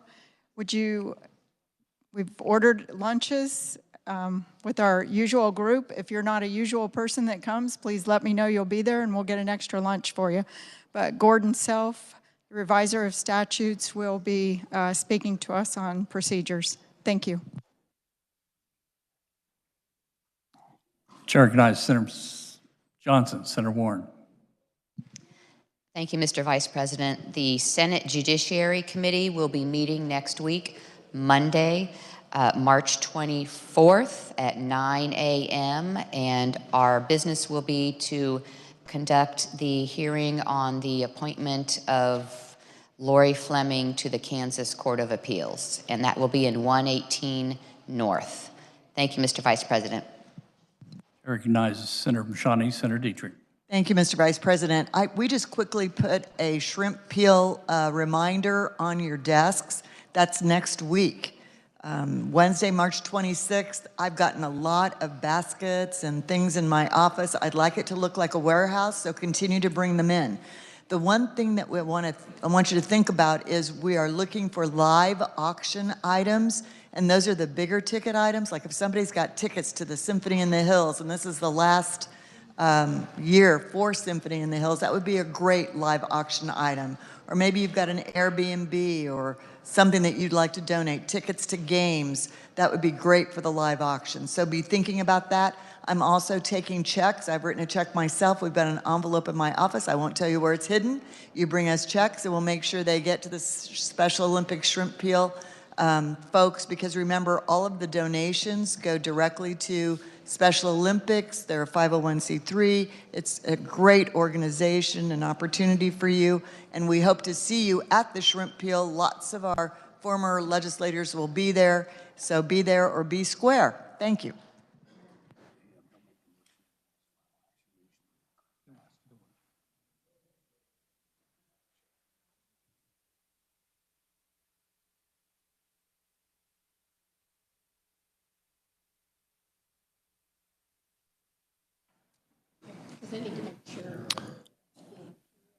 Chair recognizes Senator Cedric, Majority Leader Blasey. Thank you, Mr. Vice President. The Senate worked very fast today, and because we have a lot of time, we're going to emergency final action all votes, and so we're gonna give everybody a little bit of time to look at all the votes that we just debated on the floor, and we're gonna cast our final action votes on those. It's gonna give our clerks a few minutes to get all the votes in the system to be recorded. So I'm gonna ask the Senate to start looking at general orders and start writing down how you're gonna vote. So, Mr. Vice President, I move an emergency be declared, the rules suspended, and the following bills be advanced to final action and roll call. House Bill 2183, House Bill 2215, House Bill 2242, House Bill 2110, House Bill 2116, House Bill 2280, House Bill 2307, Senate substitute for House Bill 2240, House Bill for 2088, House Bill 2291, House Bill 2037, House Bill 2040, House Bill 2050, House Bill 2284, House Bill 2069, House Bill 2134, House Bill 2169, House Bill 2231, House Bill 2020, House Bill 2275, House Bill 2022, House Bill 2289, House Bill 2338, House Bill 2342, House Bill 2359, House Bill 2120, House Bill 2033, Senate Bill 231, House Bill 2087, House Bill 2016, House Bill 2263, House Bill 2122, House Bill 2031, and House Bill 2118. Oh, sorry. And House Bill 2101, House Bill 2365, and House Bill 2249. You've heard the motion. All in favor say aye. Aye. Opposed, nay. The ayes have it. The motion carries. We'll stand at ease for just a moment until the clerk gets everything arranged.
The Senate will come to order.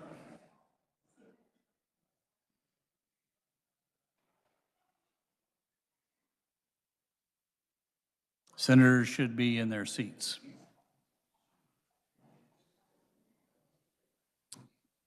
Chair would like to recognize 4th District Congressman Ron Estes.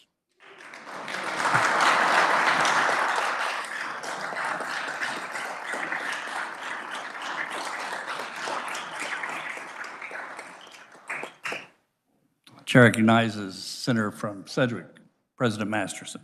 Thank you, Mr. Chairman. I still live in Butler, but it's okay. Thank you for the recognition. Real quickly, I'm very proud of Ron, but also with him, where did she go? Debbie Looper was my chief of staff when I chaired Ways and Means for 4 years, and she's familiar with a lot of people from this, and she's been a dear friend for a lifetime.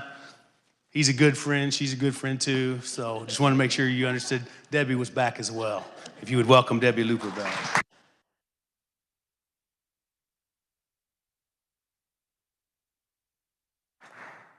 Good to have you here. Thank you, Senator from Butler. We're now ready for final action. We have divided the roll calls by pages, so we will have an abnormal number in each roll call. On the first roll call, we will take the following bills: House Bill 2183, House Bill 2215, House Bill 2242, House Bill 2110, House Bill 2116, House Bill 2280, House Bill 2307, and Senate substitute for House Bill 2240. The clerk will read the titles. House Bill 2183, an act concerning crimes, punishment, and criminal procedure.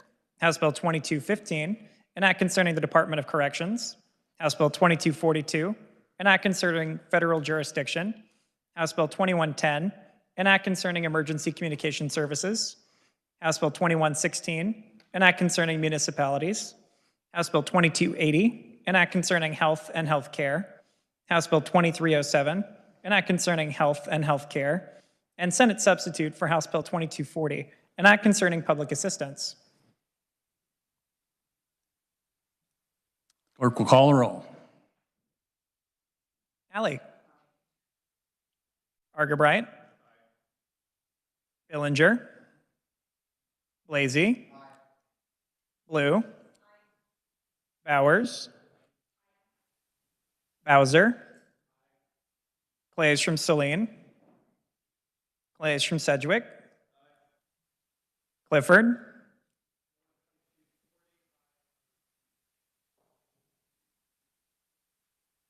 Corson.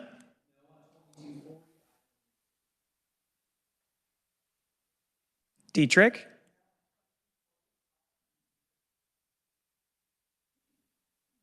Erickson. Fag. Fascudo.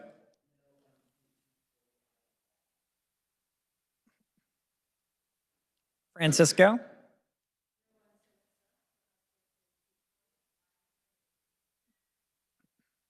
Gossage.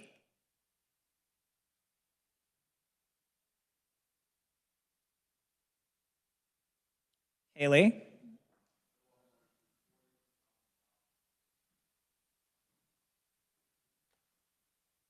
Holscher.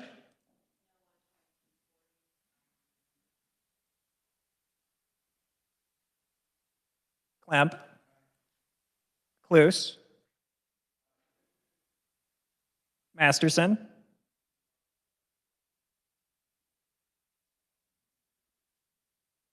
Murphy. Owens. Peck. Peterson.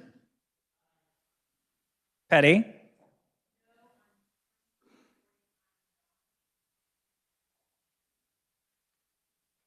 Rose. Reichman. Schmidt.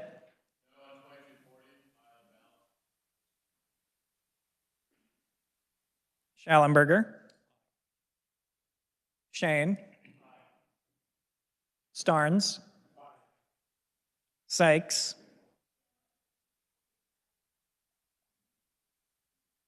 Thomas, Thompson, Titus, Tyson, Ware,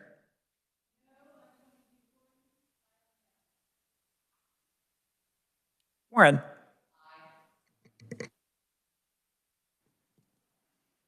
Has every senator had an opportunity to vote? Senator from Butler, Senator Masterson. Senator from Johnson, Senator Gossage. Aye.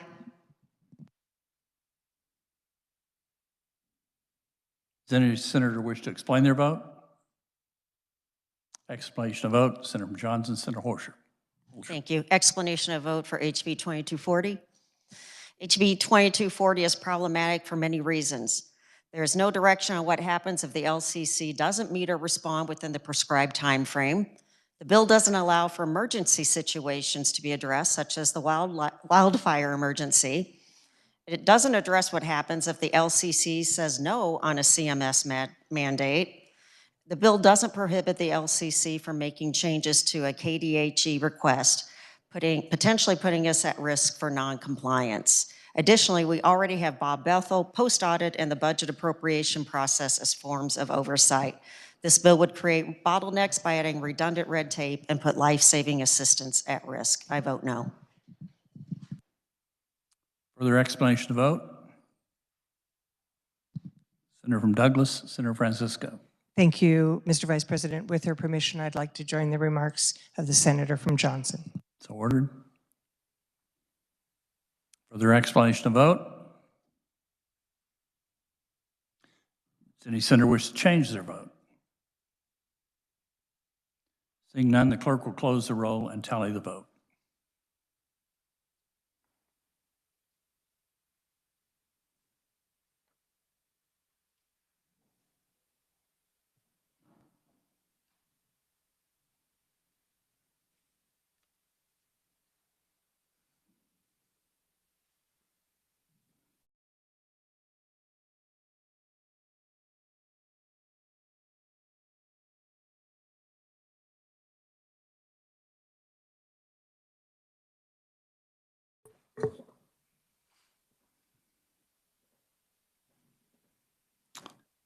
Forty having voted in favor and none opposed to House Bill 2110, House Bill 2116, House Bill 2183, House Bill 2215, House Bill 2242, House Bill 2280, and House Bill 2307, 29 having voted in favor and 11 opposed to the passage of House Bill 2240.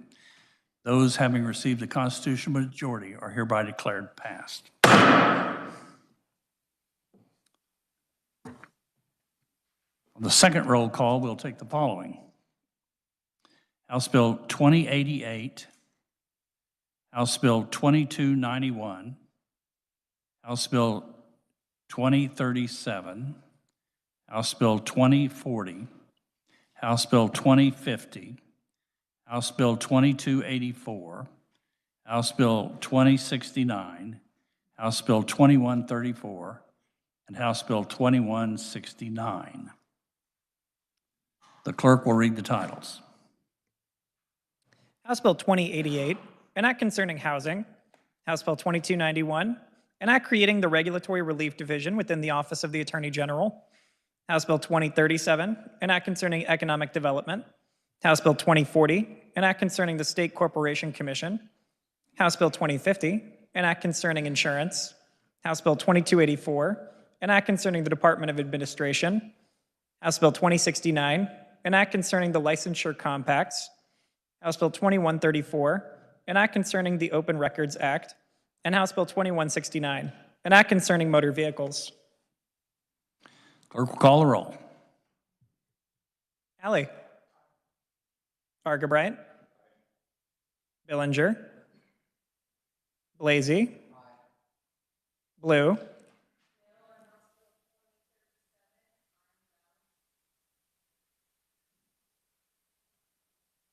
Bowers. Bowser.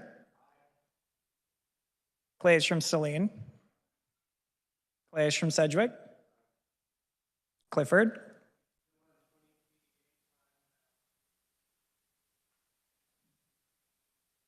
Corson.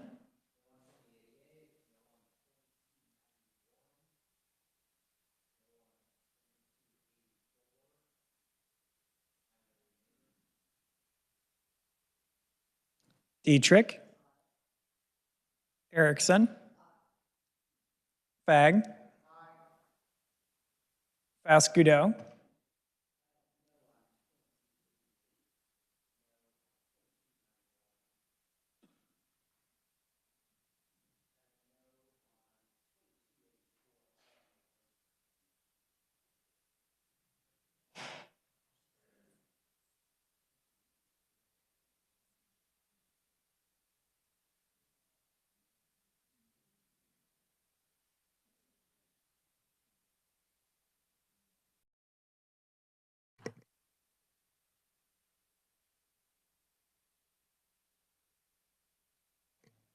Francisco.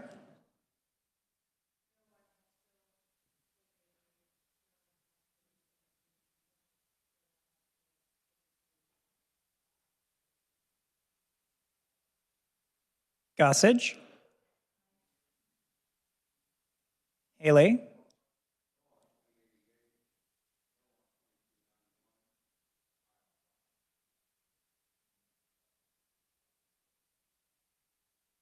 Holscher.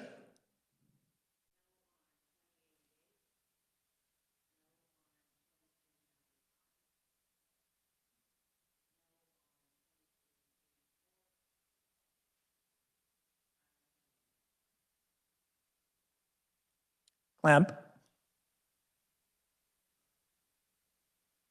Cluse. Masterson. Murphy.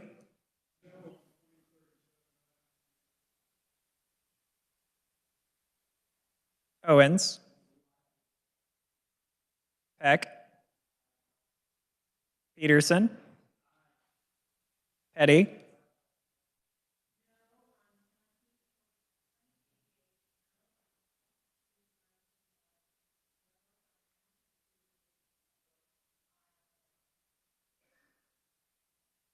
Rose. Reichman. Schmidt.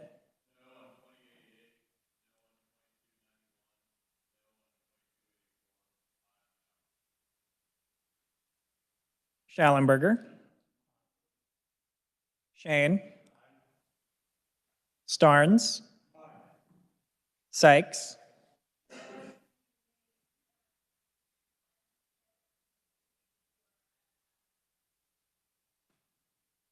Thomas.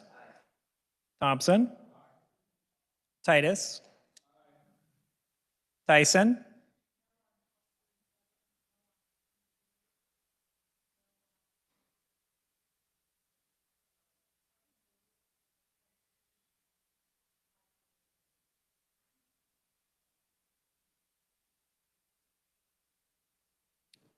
Where?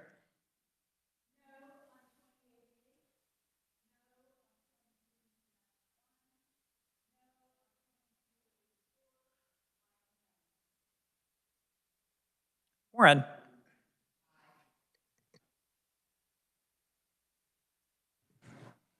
Has every senator had an opportunity to vote?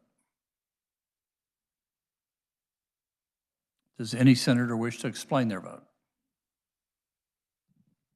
I recognize the Senator from Douglas, Senator Francisco. Thank you, Mr. Vice President. I'd like to explain my vote on House Bill 2088.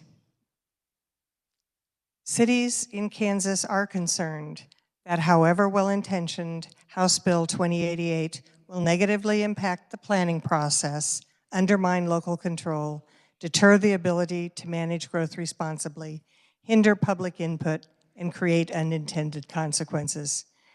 Building permits are a matter for our municipalities to rule. This is interfering with home rule. Further explanation of vote?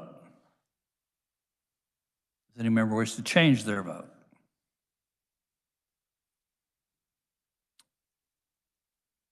Seeing none, the clerk will close the roll and tally the vote.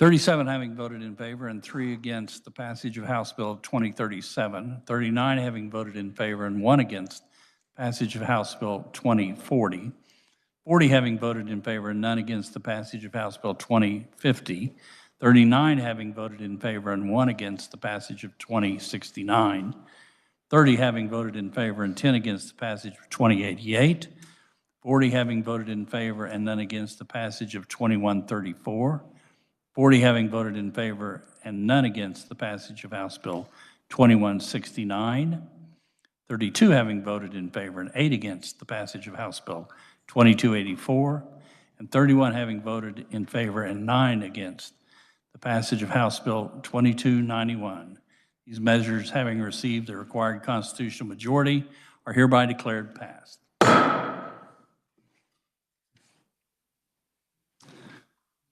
The third roll call will take the following: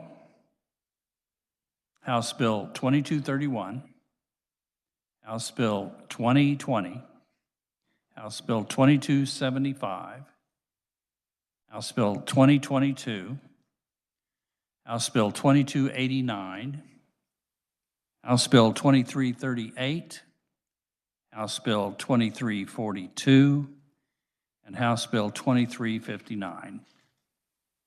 The clerk will read the titles. House Bill 2231, an act concerning income taxation. House Bill 2020, an act concerning driver's licenses of non-citizens. House Bill 2275, an act concerning sales and compensating use tax. House Bill 2022, an act concerning elections. House Bill 2289, an act concerning motor vehicles. House Bill 2338, an act concerning the practice of cosmetology. House Bill 2342, an act concerning the Secretary of Commerce. And House Bill 2359, an act concerning guardians and conservators. Clerk will call the roll. Ellie.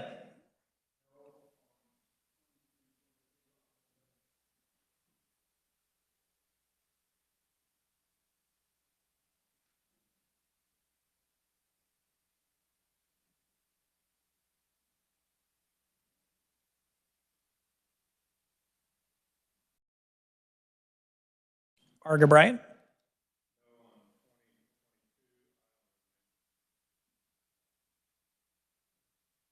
Billinger.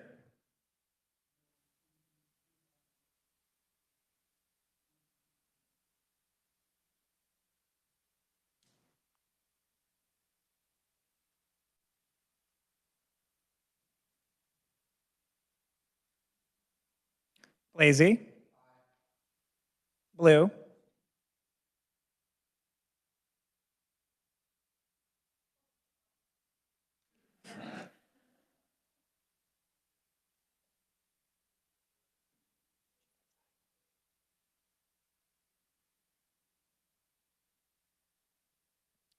Bowers.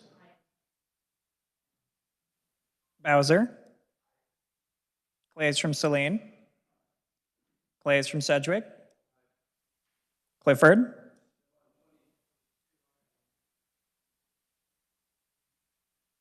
Corson.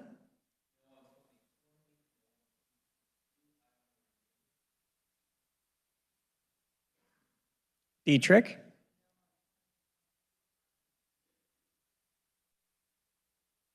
Erickson. Fag.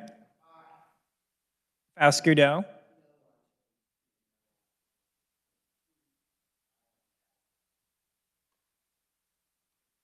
Francisco,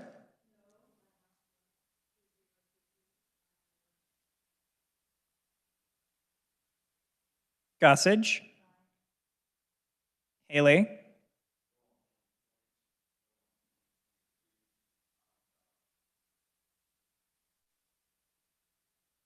Holscher,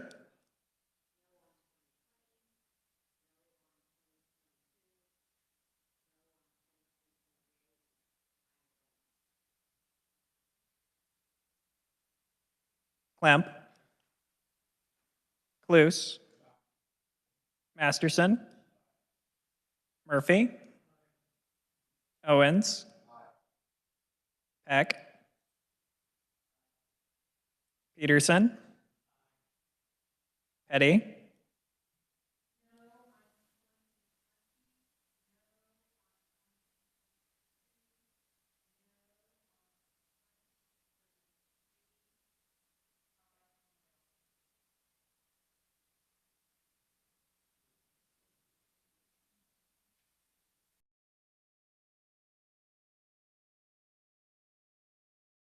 Would you,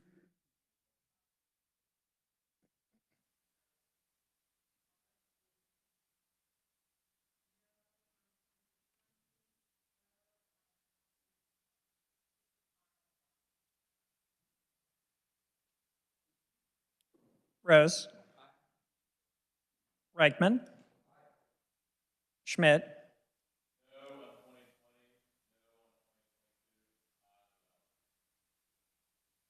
Schallenberger,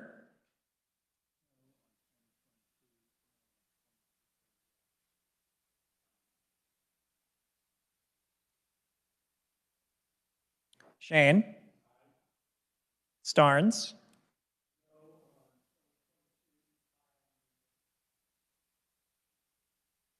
Sykes,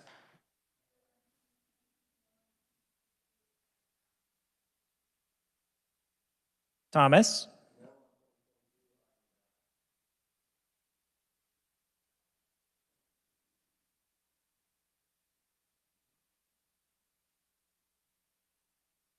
Thompson, Titus, Tyson, Ware,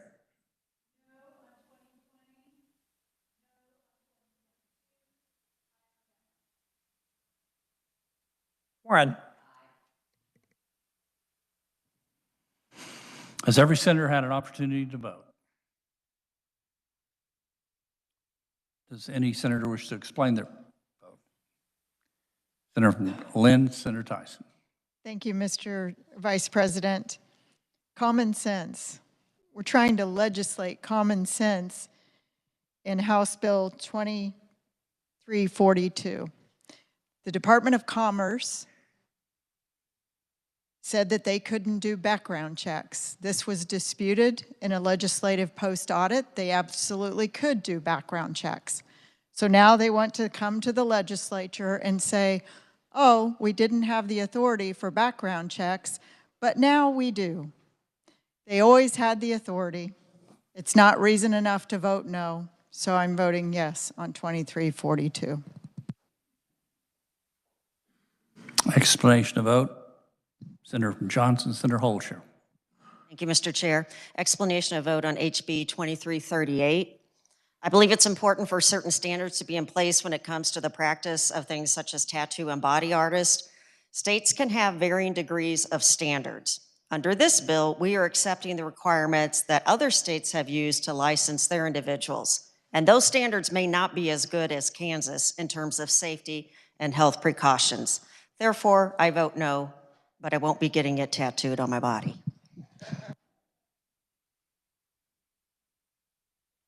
Further explanations of vote?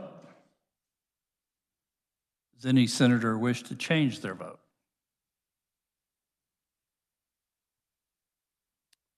Seeing none, the clerk will close the roll and tally the vote.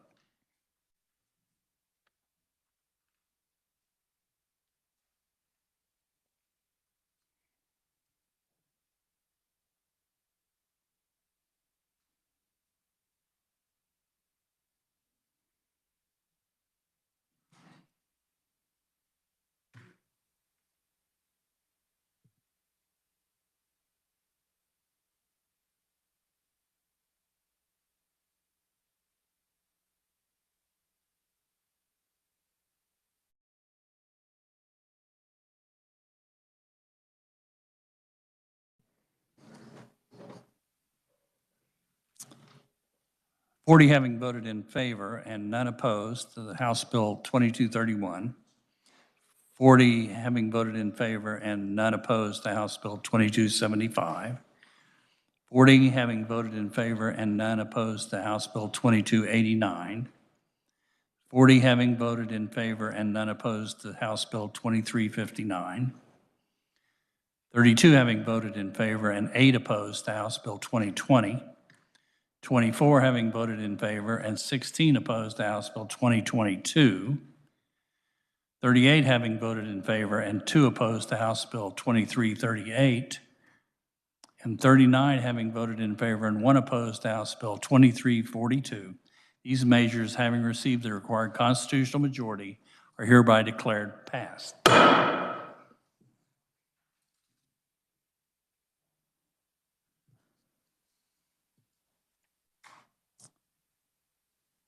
On the fourth roll call, there will be one roll call after this, so this does not include them all. Will be House Bill 2120, House Bill 2032, Senate Bill 231, House Bill 2087, House Bill 2016, House Bill 2263, House Bill 2122, House Bill 2030, House Bill 2118, and House Bill 2101.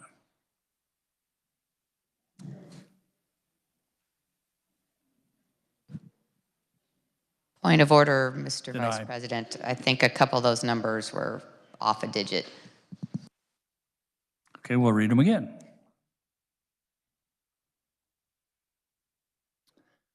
House Bill 2120, House Bill 2033, Senate Bill 231, House Bill 2087, House Bill 2016, House Bill 2263, House Bill 2122, House Bill 2031, House Bill 2118, and House Bill 2101.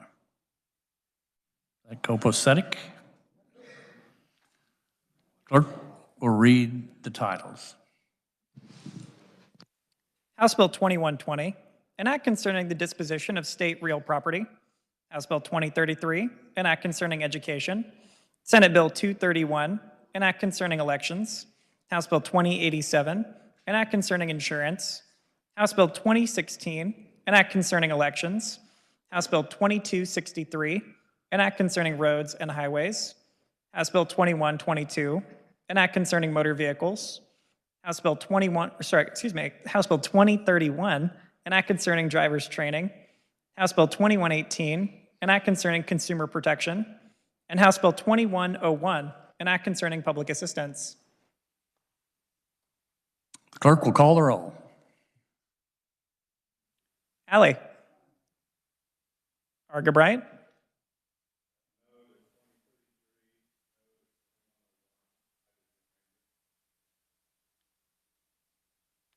Billinger. Blasey. Blue. Bowers. Bowser. Clays from Saline. Clays from Sedgwick. Clifford. Corson.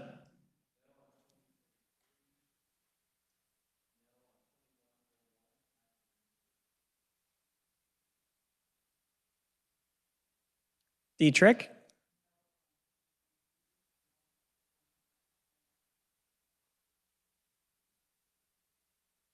Erickson. Fag. Faust-Goudot.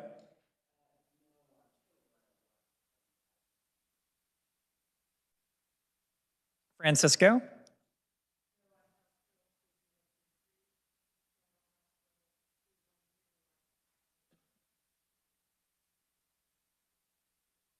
Gossage. Haley.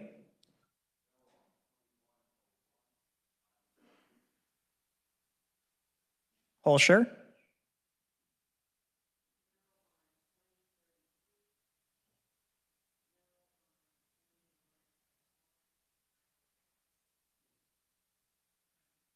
Klemp,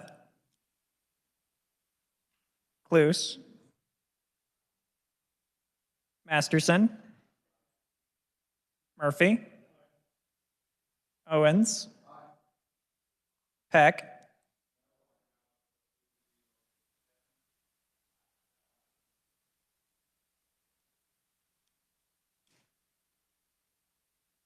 Peterson, Petty,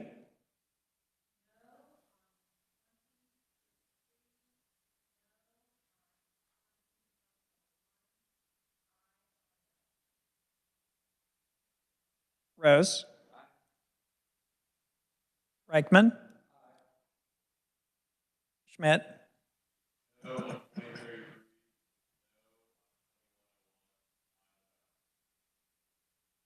Schallenberger,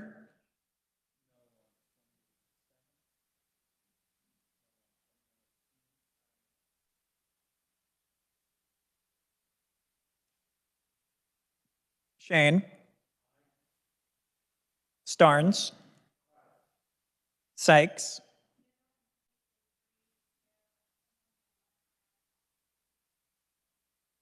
Thomas, Thompson, Titus, Tyson,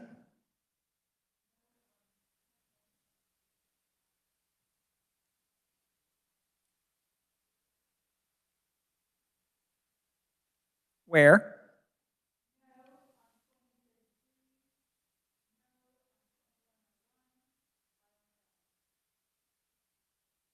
Warren.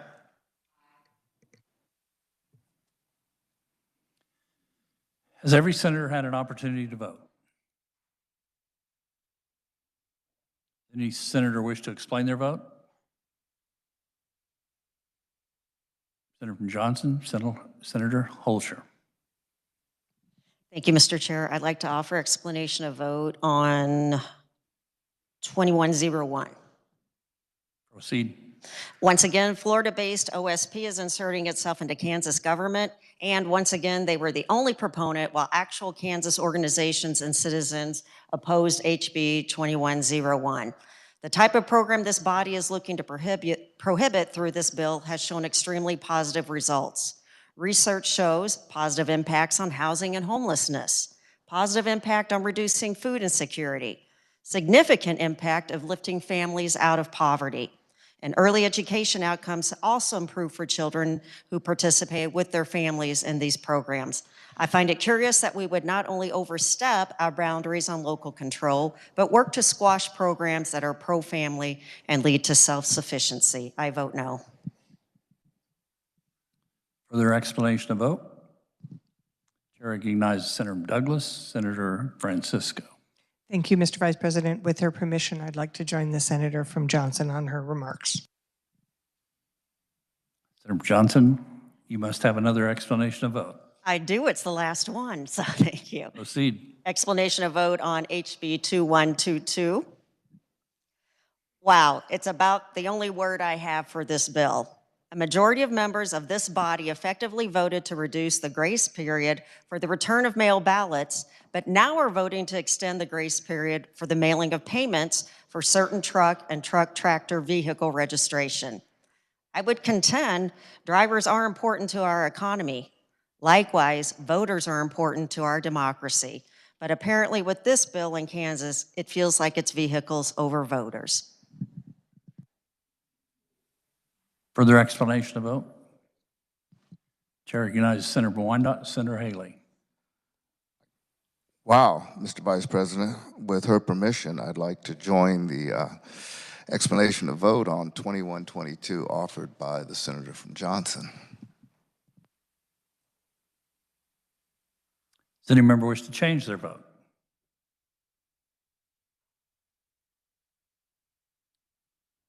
Seeing none, clerk will close the roll and tally the vote.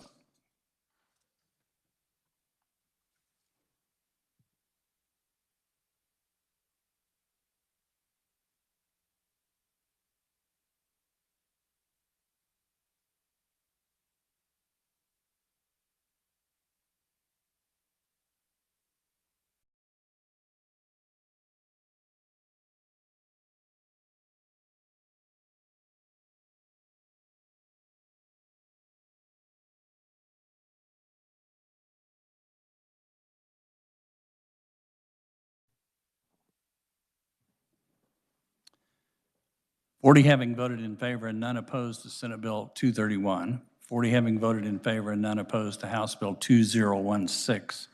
40 having voted in favor and none opposed to House Bill 2031. 40 having voted in favor and none opposed to House Bill 2120.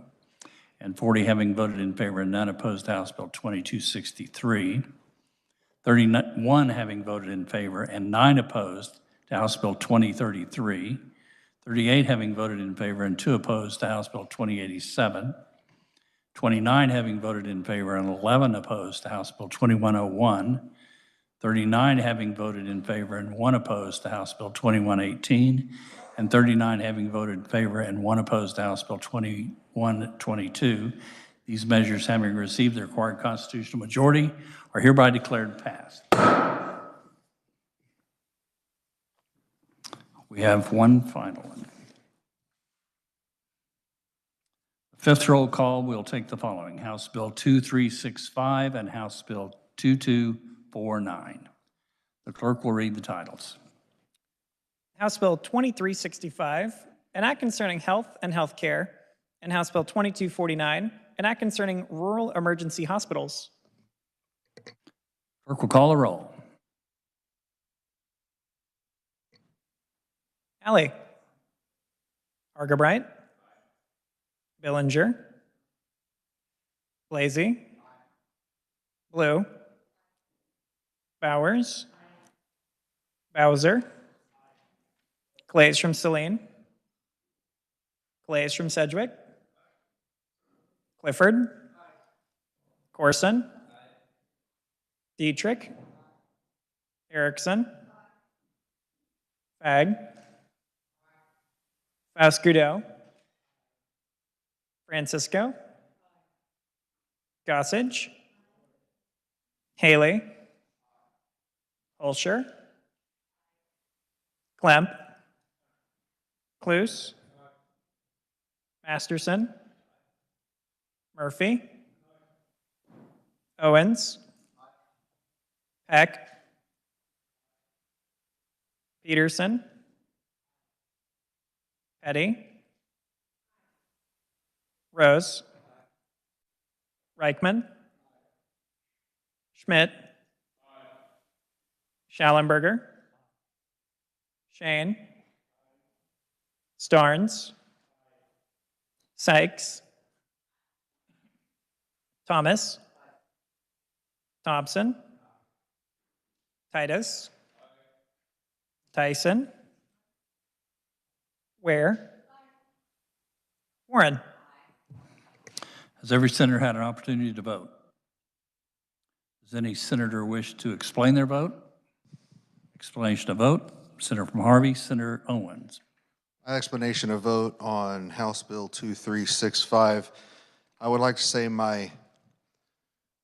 it is an honor to vote in favor of this on behalf of the former senator from Sedgwick, Senator McGinn, who worked tirelessly for more than a decade to ensure that the South Central Regional Mental Health Hospital came to fruition. Thank you, Mr. Chair. Further explanation of vote? Does any senator wish to change their vote? Seeing none, the clerk will close the roll and tally the vote.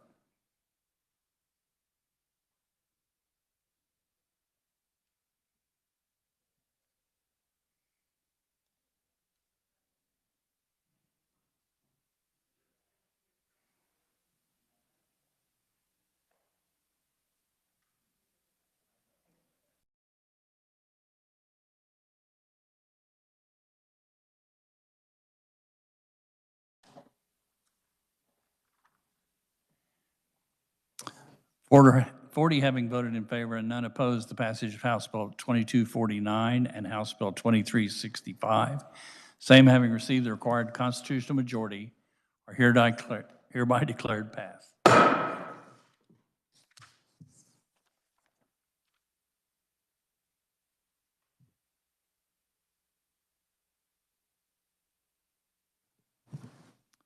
Are there announcements?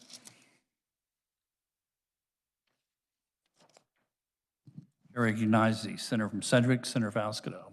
Thank you, Mr. Chairman. In honor of Women's History Month, I'd like to acknowledge all the women senators here on the floor. Thank you. Thank you. Chair recognizes Senator Sherman, Senator Billinger.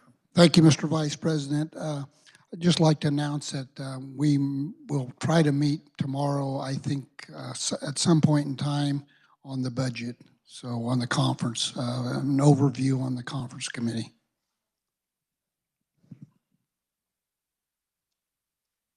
Further announcements? Chair recognizes Senator from Sedgwick, Majority Leader Blasey. Thank you, Mr. Vice President. The Senate will be on general orders tomorrow with about the same number of bills as today. I don't know when exactly that list will go out, as we have bills to read in, or will read in or have read in. So the K-list system takes a while to process, and so that list will come out again tonight. So watch your email for that. Senate Republicans will caucus tomorrow in our usual room at 8 a.m., and the Senate will be breaking for lunch at noon because I think the Budget Conference Committee, as well as potentially other conference committees, will be meeting at noon to get the process going. So I yield to the Senator from Douglas. Senator from Douglas, Senator Francisco. Thank you, Mr. Vice President. The Senate Democrats will be caucusing briefly upon adjournment and again at 8:30 tomorrow morning, both in our room in 287 North. I yield back to the Senator from Sedgwick. Senator from Sedgwick, Senator Blasey. Mr. Vice President, I move the Senate adjourn until 10 a.m. on Thursday, March 20th, 2025. For the motion, all in favor say aye. Opposed, nay. The ayes have it. We are adjourned.